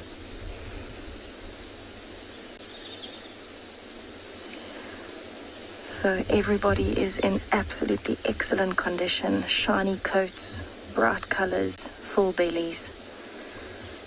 And it has been such a flourishing year for all of these herbivores. Actually, that female on the left still looks pregnant. Definitely still pregnant. Look at the size of that belly. So she is actually quite late. Most of the other impalas actually gave birth in around November, some of them in December. And so she's completely out of cycle with the rest of the harem or the herd. And that's actually quite unusual because normally they'd synchronize. Similar to the lionesses, they also try to synchronize. And that's the best way for them to survive, because a little baby impala is a prized meal for pretty much anything out here. So you've got to have as many of them together at the same time as you can. You can see the wildebeest are actually starting to almost lie down and start relaxing. They will probably sleep here tonight, which at the moment they seem to think is fine. Oh, little one. But actually it's not the wisest decision with the lions right behind this clearing. But I'd imagine because they are upwind, they can't smell the lions.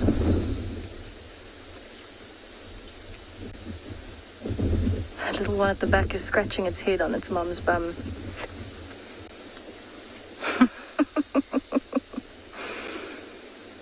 That's actually quite sweet. So it's pretty common for us to see all of these species together. Sometimes you'll even find giraffes in the mix as well. And it really is stunning to see all the different animals together, how they behave around each other.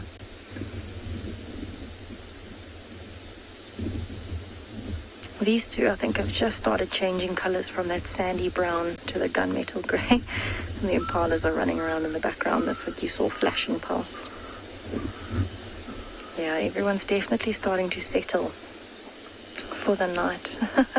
That impala has a lot of energy. So that's a young one that would have been born probably in November. And I think because it's nice and cool, the clouds coming in, the young ones just have a little bit more energy than usual, and so they're practicing their speed and quick turns.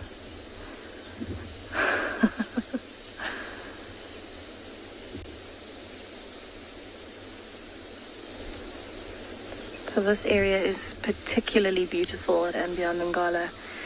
We often have the Birmingham Pride here. And there always just seems to be so much life around. And I mean, even with the lions just behind us, look at how much life there is here. It's a stunning area. It holds a lot of water, which means that it's a great area to find good food, but also a good area for these animals to start settling down for the night, because it's nice and open. That looks like a juvenile battalier that is sitting in a tree, possibly also getting ready for the night. Beautiful silhouette. So an area like this is an area that these animals might actually struggle to find, because a lot of the areas that are left that are natural are very thick in vegetation. So to find an open area like this is actually also sodic, so you can see those patches of bare sand in between the grass. It's a really good place for herbivores, especially on a day like today, to be trying to settle, because you can see the weather is quite bad, which means the lions will be more active. And so for them it's really important to have an area that has water, has enough open areas to be safe, but also has enough food to keep all the different species happy. And so that's why this looks like an oasis at the moment.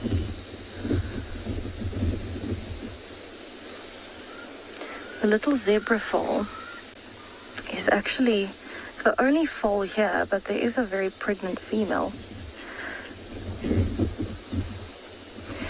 Whereas the tail movements are not involuntary, so they do know that they are moving their tails, and they will do it whenever there's quite a few pests around, like flies.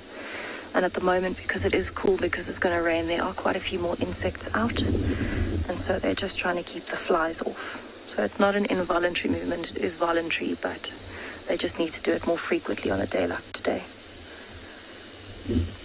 But the zebra foal has got an unusually long mane, with very ginger on the top. It actually blends into the impalas on the top there. And it's the only foal in this dazzle, but there is a very pregnant female as well, so I'm sure there will be another little foal soon.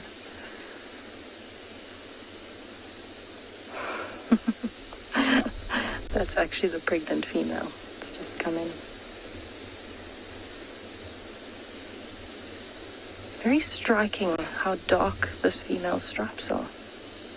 Incredibly thick.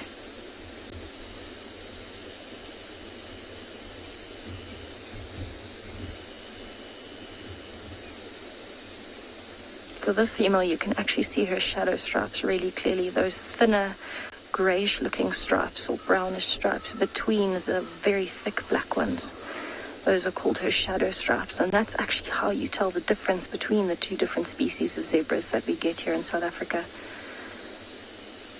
So the Burchell's zebra, which is this one, the plains zebra, has those shadow stripes, where the mountain zebra actually doesn't. They only have black and white stripes without a shadow stripe in the middle. They also tend to be a tiny bit smaller. Oh, look how fluffy the little one is still with the oxpeckers on it. And it's very ginger on the top still. So that's probably one of my favorite things about a zebra foal, is having a look at that ginger color and how fluffy they are. But I'm very impressed at how long the mane is. It's actually still blowing in the wind quite majestically for a young one. And it would make sense that a young one has a slightly longer mane, although that could also be genetic. But a young foal like this is going to be particularly vulnerable to those lionesses in the riverbed. And the first thing that they would go for is the neck. And so if you have a very long mane, it doesn't stop injury to the neck, but it certainly helps.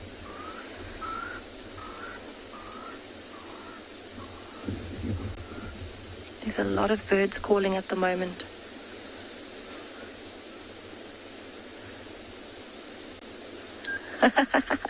I'm glad everyone's loving the ginger mohawk. I think it's very cute. He's like a little bush rock star.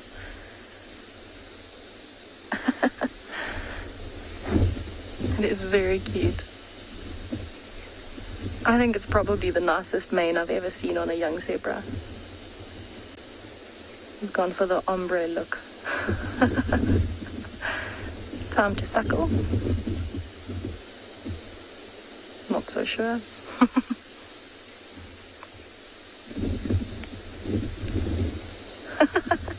It's actually so funny seeing those impalas' heads pop up in between the zebras and the wildebeest.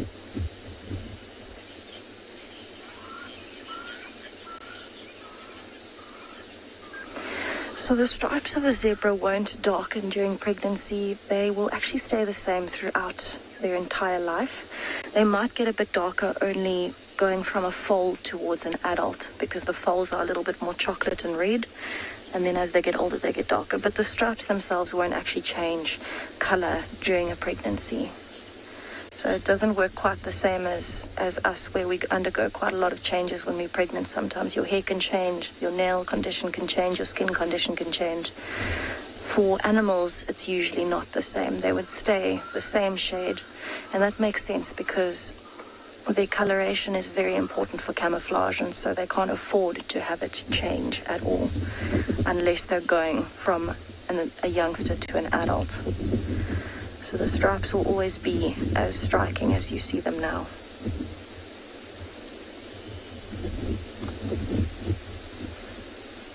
It's almost like they moving their tails in unison at the moment, like a symphony or an orchestra. It's actually quite unusual. They all seem to be moving towards the thicket, which I did not expect, because the wildebeest had actually started settling in the open. Now they're starting to move into that thicket.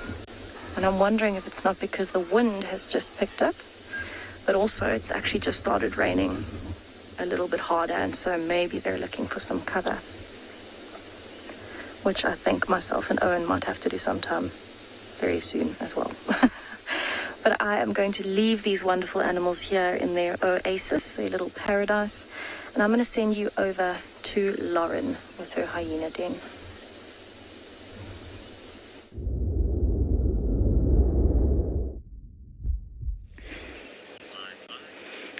Talking of leaving animals, I have not been able to do such a thing. There's just been far too much cuteness overload here.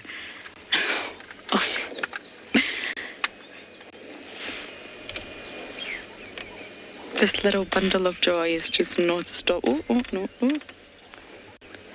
We bit Mum's left ear, we bit Mum's right ear, we bit Mum's paw, Mum's toenails. It's all very exciting.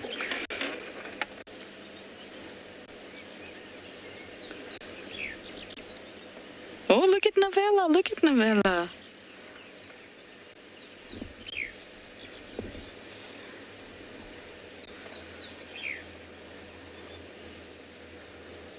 See, the bigger ones are just interested in wrestling with themselves. They know this one's too small.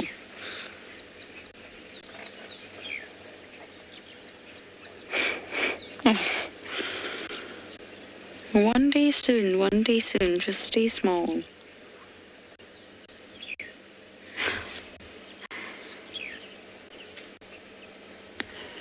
Heart's still here, Ribbon's still here, and Tima's still here.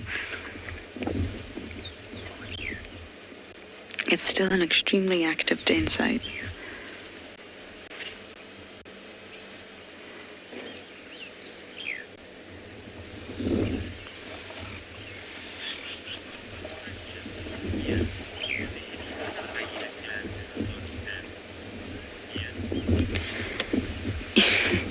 Sorry, I'm laughing at poor Tima trying to sleep. Ian, the Sabi Sands, I am not sure I could answer that. We are only really in the northern sector. So the only confirmed clan in the northern sector that we know about is the Djuma clan. Now, we also know the Elephant Plain clan, which is to the west. That's more in the western sector.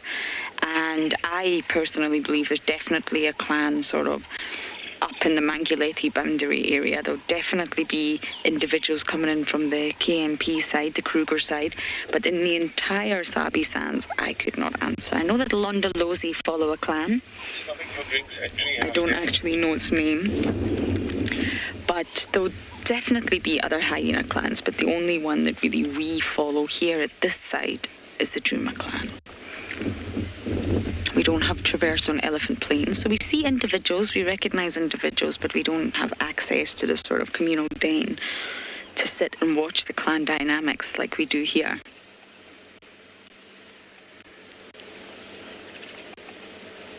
I mean, we sit here for hours and really trying to understand the interaction, who's who.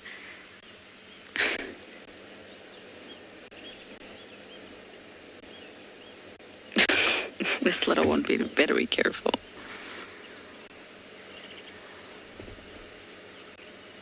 Why don't you come back here, little one, and show us your genitals? That would be so lovely. What do you think, everyone? Come on, tell me. Girl or boy? I hope girl. Not to be sexist or biased, because I'm a girl, just I think the clan needs more girls. There's lots of males, and most likely those males will disperse. I would like a girl. She'll be high ranked.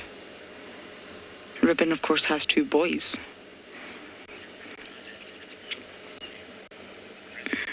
Chris, all of them. It's amazing. At this current point in time, every single adult, not sub-adult, adult, in the Djuma clan has cubs. Ribbon has 2 boys, Heart has a boy and a girl, June has a girl, Corky has a girl, and Intima here is the mother of this little individual, and we don't know the sex yet. We can try. Davi's ready as soon as we get that golden shot.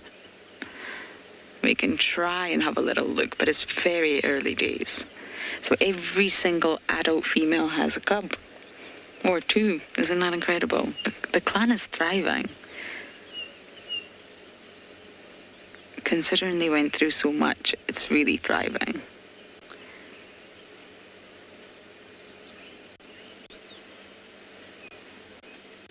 And look at Novella next to this little one. That's Junebug. Junebug used to be so small, and look at her now.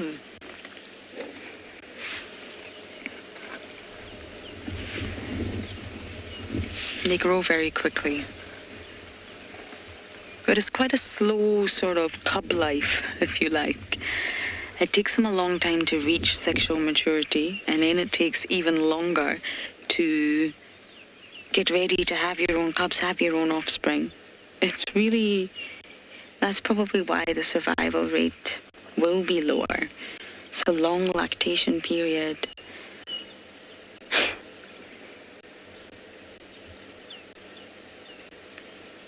Mama's just the best, isn't she? Oh.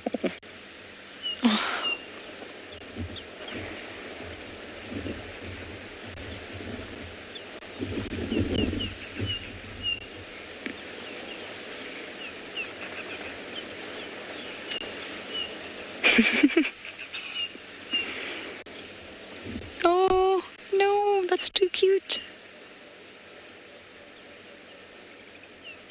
I can't handle it, everyone.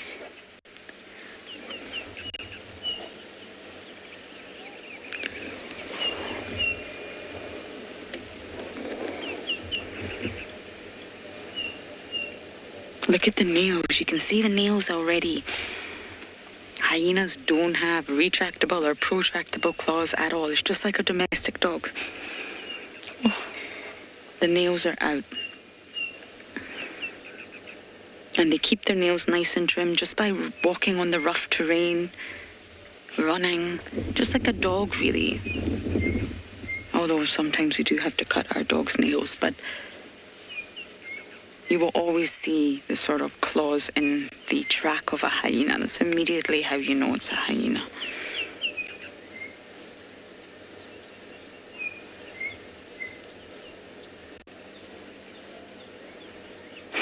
And those little teeth, can you see that? And those big teeth, oh.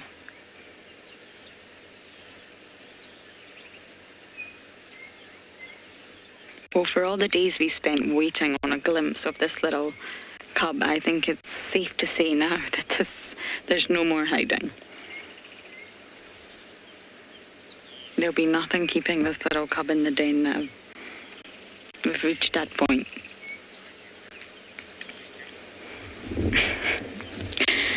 Okay, I'm going to enjoy the last few moments at the den before we bumble and see what else we can find.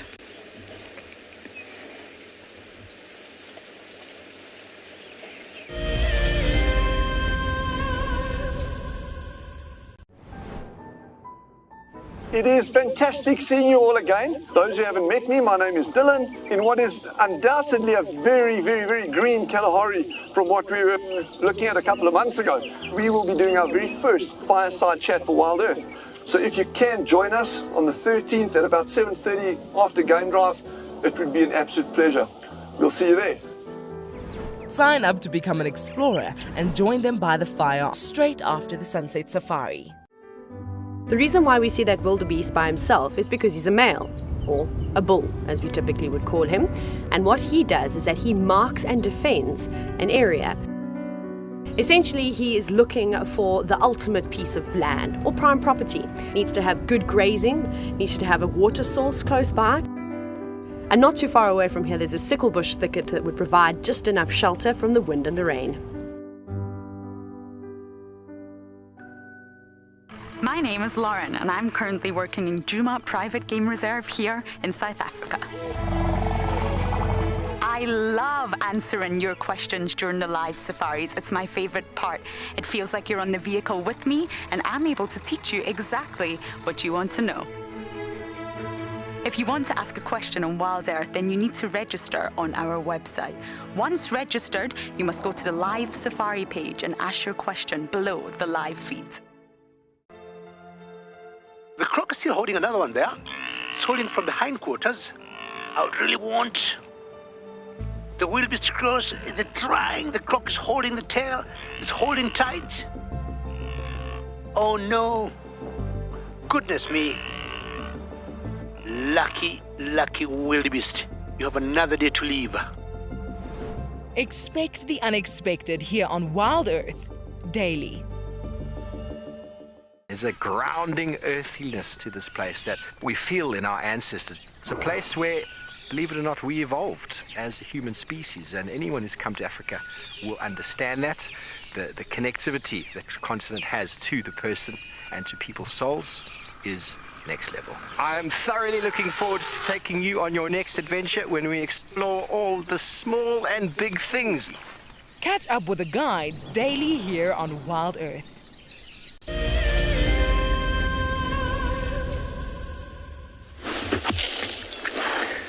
Hello everybody, welcome back to Bufusuk Big Dam in the north, where we still sit with this beautiful scene and continue to reminisce past memories, past moments.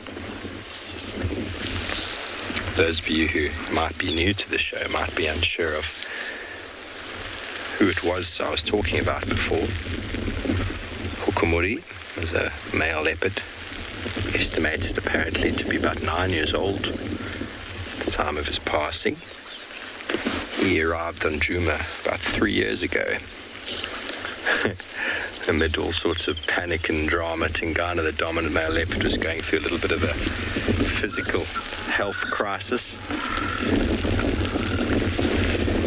And Hukumuri, the usurper, arrived at the exact time that was happening.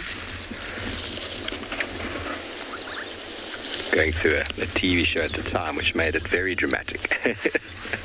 He was very dramatic, and Kalamba, Tingana's most recent daughter, who's 3 years old, 3 and a bit now, she was just a little one. And Tandi was spending a lot of time in that part of the world, and Hukumuri he'd arrived in and just carved out a huge chunk of Djuma, the whole western side. And there was moments of panic, surely was. And in the world of cats, males often come into an area and stake their claim, and they can often kill cubs. And so there was some concern, and rightly so. I remember Jamie Patterson even had a sighting of Kalamba up a tree on Sandy Patch on our western side. She was up a tree with a kill, and Hukumuri sort of just walked on away from her, and she actually went down, I think went after Hukumuri to give him a bit of a sniff. She was a little bit older at that stage. But he came in with Djuma. He was very characteristic, everybody, those of you who didn't know him. He had this way of holding his tongue that would always sort of hang out of his mouth. It's probably the most characteristic leopard you'd ever have seen. He had that way of holding his tongue. He had yellow eyes. He had a huge swagger. He had big shoulders, but was quite short, stocky. And after a period of time, he ended up blinding himself. We're not 100% sure how. There was a lot of talk. But his right eye got a claw in it, or a warthog tusk in it, or something lacerated the cornea, and so he ended up having a blind right eye. But didn't slow him down. Didn't slow him down at all, and after a period of time, he still carried on doing his thing, still kept fighting and competing and hunting, and he loved his warthogs. And then he arrived on Djuma again, and some people say it was possibly a lion attack, or he got in a fight with another male leopard. I'm not sure. This huge hole in the top of his head behind his right or left eye. I think it was his left eye. It was this hole. It looked like a massive canine had gotten into his head, and almost like it cracked into his skull. And I thought he was done for. I was quite worried about him. But he just shook it off, everybody. Shook it off. Nothing like a hole in the head to make you sleep a little longer in the morning. He didn't seem to be too concerned.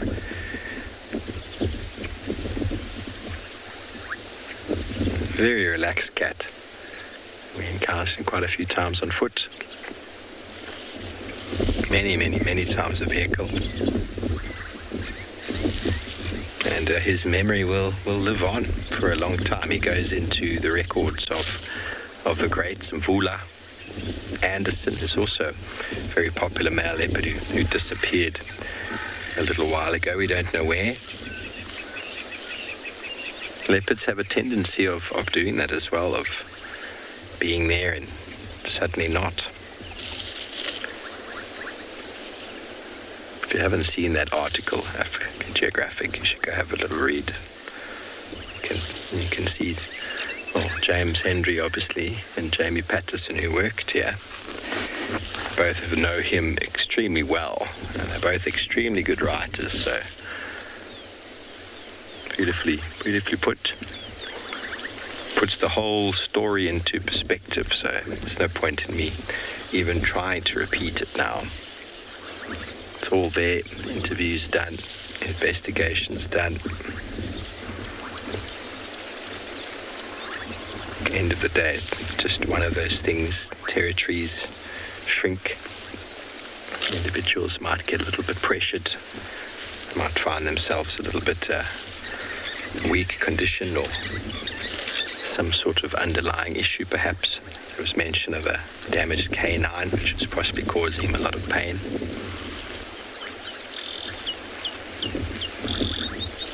And livestock are a very easy animal to catch. So it is a very unfortunate state of affairs, but around the African continent, everybody, these things are happening all the time, I'm afraid. It just so happens that it's now happened to an individual that everybody knows and loves. It's sort of remiss of Cecil the lion. It's just another lion, everybody, but he was well known. And what it does do is it does highlight the conservation aspects of these situations. It highlights the importance of protected areas. Highlights the importance of conservation areas for sure. But we shouldn't look at it as a sad thing. It is unfortunately what happens these days. It has been happening for a long time. And hopefully things can change. But it's a very long story, that one. Blessed to be able to spend time in these conservation areas. But it highlights the importance of maintaining conservation areas on the African continent for the protection of multiple different species. Unfortunately, predator conservation and predator conflict is enormous, as you can imagine. Around the world, you have a look at Europe. Europe doesn't have any wolves left. Maybe there's some conservation studies moving back in that regard. Bears as well, there's big issues. As soon as you have a dangerous animal, humans take priority. Living spaces are changing. Encroachment, habitat loss. These are all very important elements that are very, very important to look at from governmental, institutional standpoints.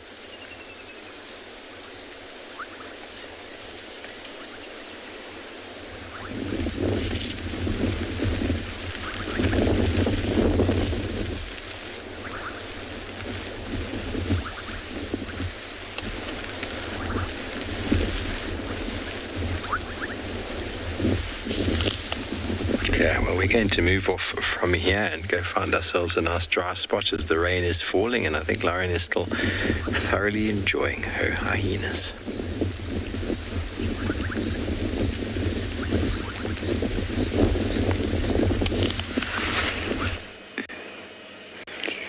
Now another adult has arrived, but they went behind the dam.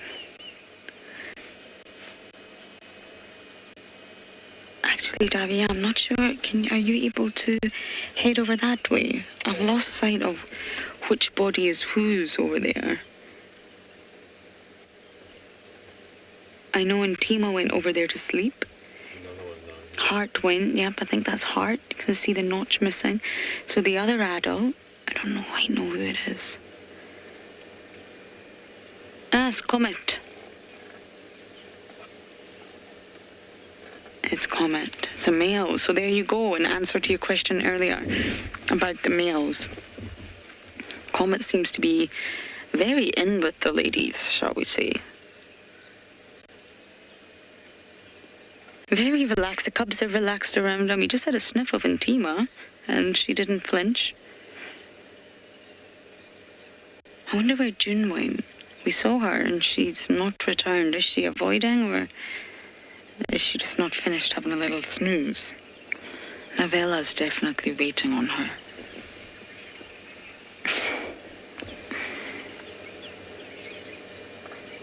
So on the left we have Ntima, on the right we have Heart.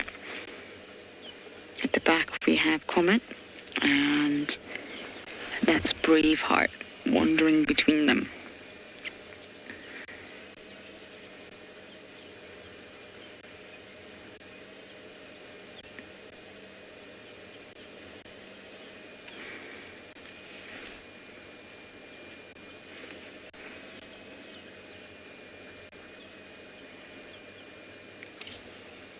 Oh, look at little Navella at the den entrance, Toffee.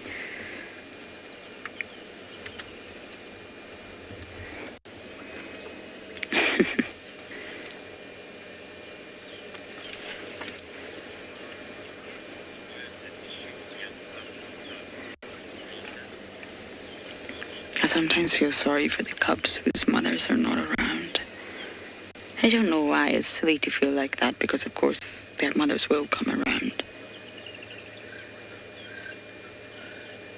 But you can see how much Navella here has changed. Her spot patterns almost becoming prominent. It's not prominent enough to really pick it out yet, but you can see the spot pattern. She's going light on the head.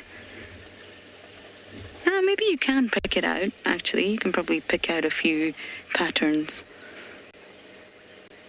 But she's really changing. And every time I go away on leave and I come back, it's remarkable how much they've changed, and you've got to relearn them all over again.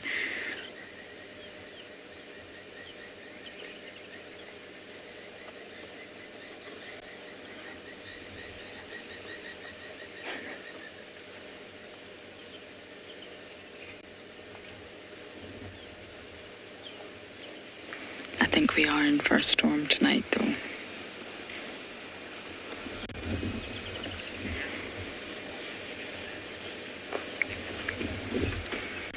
Nick, I know whether there would be an aggressive battle. I mean, they would probably try to avoid physical contact, but it would be quite the thing to witness. I remember in the Masai Mara, I wasn't there, but I think it was the North Clan, and I want to say the Happy Zebra Clan. They encountered, I think they met, oh, who's this? I think it's Comet, yes, it's Comet again. He's coming to say hello to Ribbon.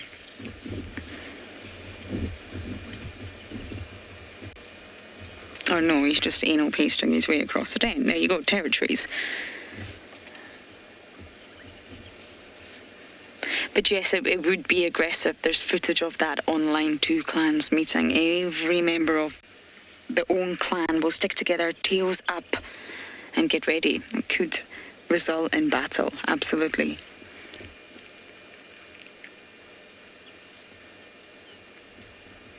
And this could most likely happen at a carcass. We've seen the Juma clan use Chitwa. We've also seen the EP clan use Chitwa. But again, just like leopards, avoiding physical contact at all times is beneficial. Although hyenas are incredibly powerful and resilient and strong, they also can't risk injury.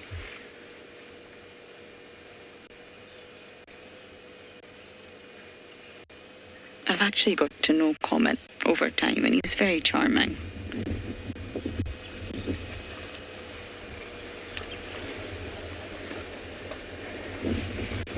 The cubs are all relaxed with him too.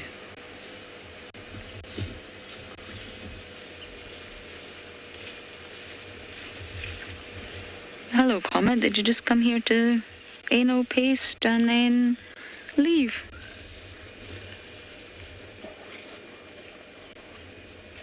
It appears so.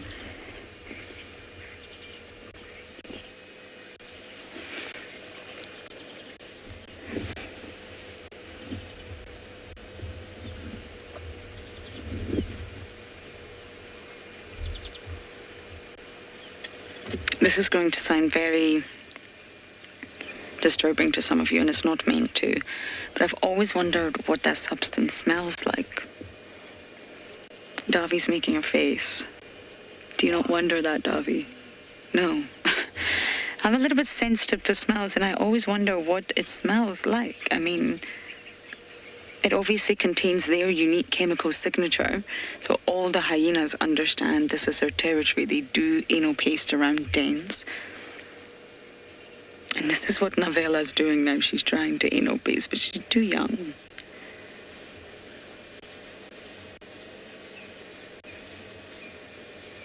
I've never personally been able to smell it, but I've always wondered what it smells like anyway.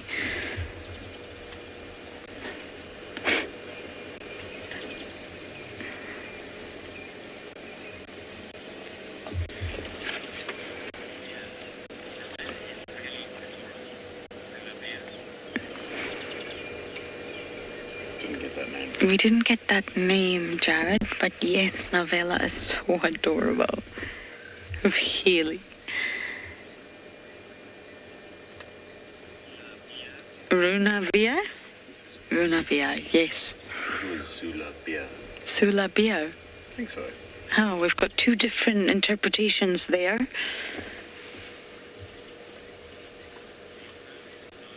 Davi's right. Okay, now he's dancing. I shouldn't have said that, Jared. Don't tell Davi he's right. But yes, Zulabia. Okay. Navella's very cute, and she's at that stage where she's still very cub-like. She's still very black bear-like, but she's also starting to get the hyena features. She's also very small. Oh, we're going to try and anal paste again. We saw an adult do it, so now we are going to try and do it. I find it funny when the cubs do that because they're not really anal pasting. They're not really marking their territory at this young age, but they're of course copying.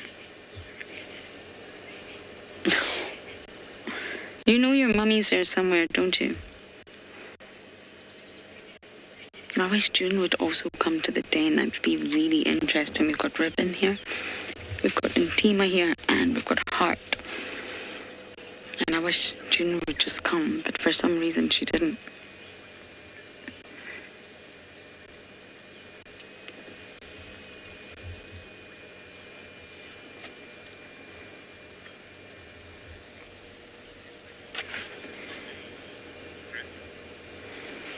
Chris, I've actually never seen mange on a hyena, but I believe it's definitely possible.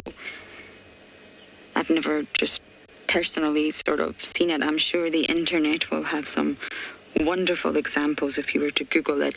But mange is fairly widespread. It's from a little mite, which is an arachnid. We had a tick this morning in the same sort of group as ticks. And basically that is what causes mange, and it has the same effect on humans. We call it scabies because the actual Latin name of the mite is Sarcoptes scabi, or scabi, I think.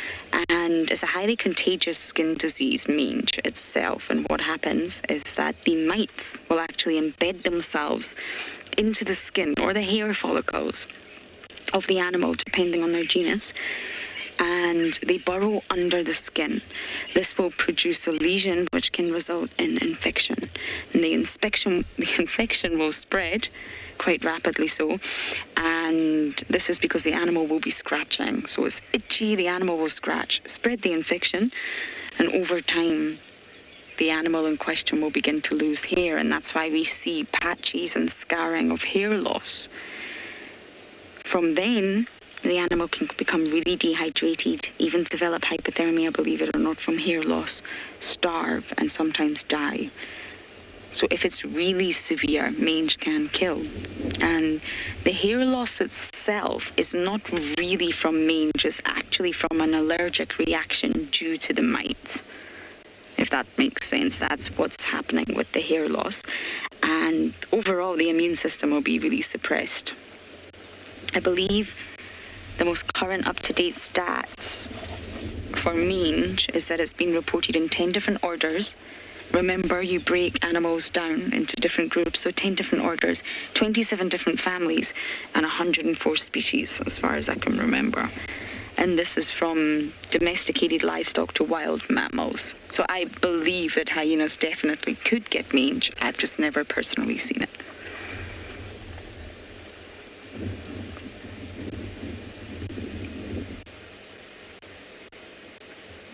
Hyenas are, of course, very resilient, so their immune system would maybe stay strong, but they still could suffer from the allergic reaction. They still could suffer from hair loss.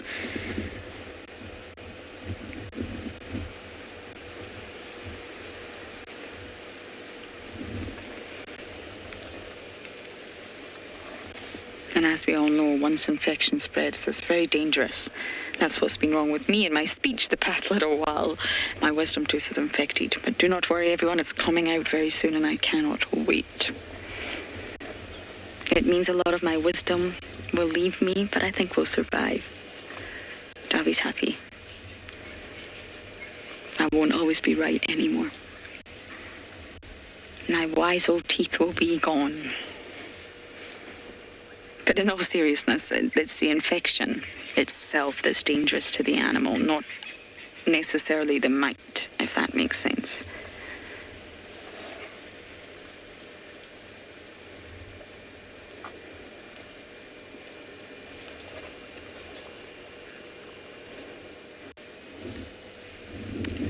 Okay, I think we may bumble soon. I would also like to pay tribute to Mr. Hukumuri, so we're going to leave the den and see what else we can find.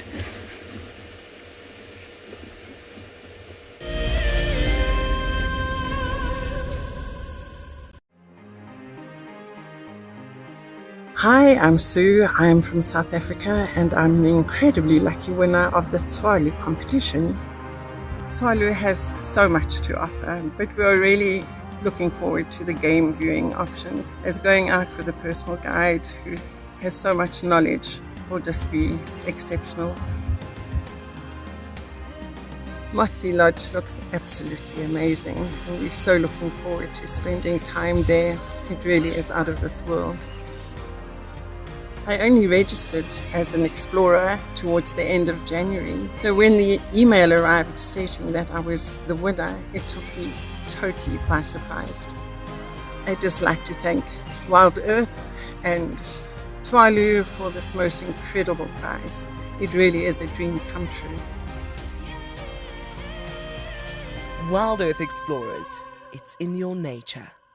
Our bodies are made up of about 60% water, which means that in a very short space of time, you can dehydrate completely. A relatively efficient way of collecting water early in the morning is to take an absorbent material like a sock and to walk through the grass, absorbing the condensed dewdrops on the grass. Once the material is saturated, you can then squeeze it out into a container, or you can suck it out directly into your mouth.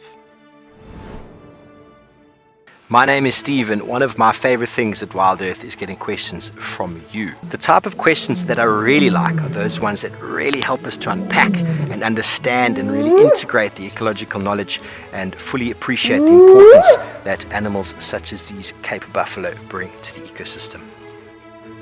If you want to ask a question on Wild Earth, you're going to have to register on the website. But once registered, just head on over to the live safari page and enter your question under the live feed.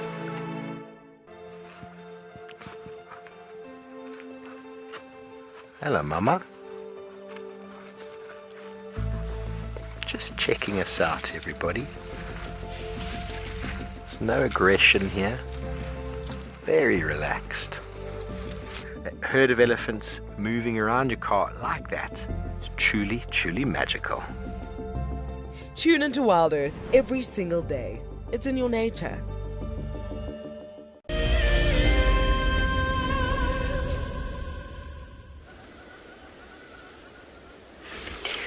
We've been sitting here for a little while now, watching these two enormous kudu bulls on the top of a koppie, but unfortunately the two of them have now positioned themselves perfectly behind branches so that we cannot see their faces. How ridiculous is that? So we'll just have to stay put and see how it goes. But you can see that the kudu bull on the left hand side is much larger. He is enormous. He looks like he is in the prime of his life now.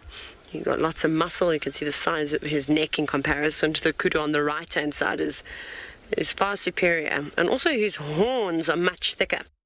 So the one on the right with the oxpecker that's just dangling from its ear is much younger, but they are beautiful, and it's I suppose a really good place for a kudu to stay. They're very well adapted to move around on these rocky outcrops, and their coloration definitely helps for perfect camouflage. But it's also a really, really good spot as a vantage point to scan around and see if there are any predators down below. And I've definitely seen lots of leopards hanging around in this koppie, but obviously none today. Kudus are normally good indicators. If there are predators in the area, they won't stay quiet about them. They typically give off a big bark that sounds a bit like a dog. Not that they're doing that right now. And then lots of vegetation up there for them to feed on too. Lots of delicious things.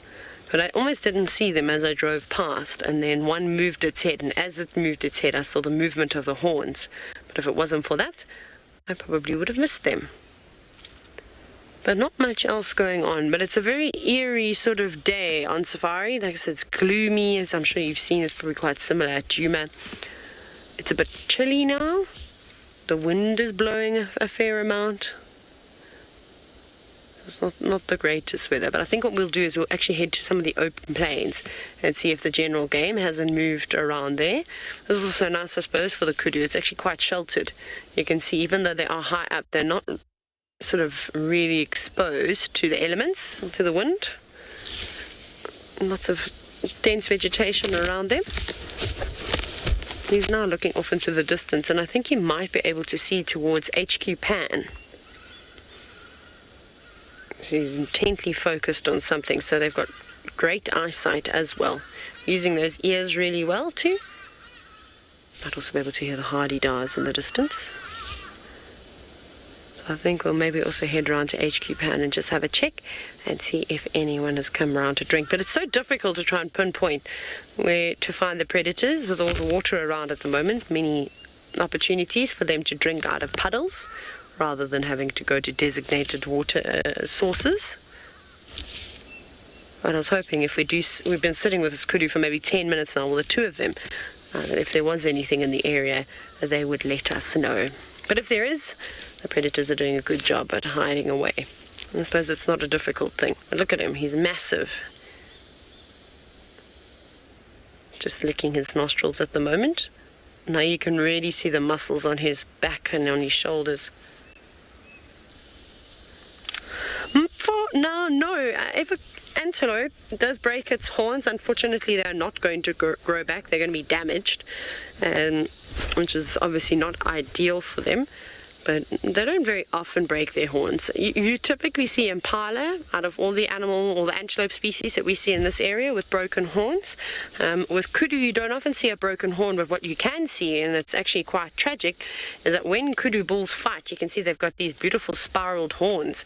They unfortunately become entangled, and I've seen it only once before. I've, however, seen many videos and many pictures where one kudu will end up dying, whether it's because it's broken its neck, or, you know, it's just had half of its horns pulled out and bled out.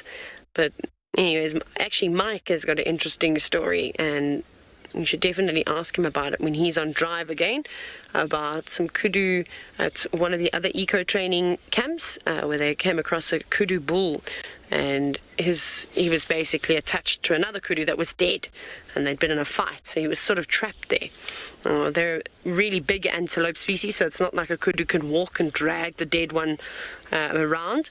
And then, unfortunately, it was almost certain death for the kudu that was alive. He wasn't able to get himself free. Anyways, what Mike did then discover is that there was, in fact, a leopard that had been feeding on the kudu bull that was dead. And can you imagine that, being stuck to, well, I suppose an opponent? You can't break free, and now you've got a predator literally less than a meter away from you, feeding on your opponent that unfortunately didn't make it. Interesting though, hey? Quite a scene that, and I think the kudu bull eventually got free, which was quite fascinating. But there they go. I think we're going to leave them just because they're moving into an area now where we can't really see them, but always nice to catch a glimpse of these antelope. It's one that we don't get to spend much time with, as they're normally quite shy and typically hanging around in denser vegetation. So a good opportunity to just watch them. And we're at quite a nice distance away, that they didn't really feel too bothered by us. Now, off we go to, I think, Impala Plains to have a look and see what creatures will be out in the open. And Lauren is still sitting quite comfortably at the hyena den.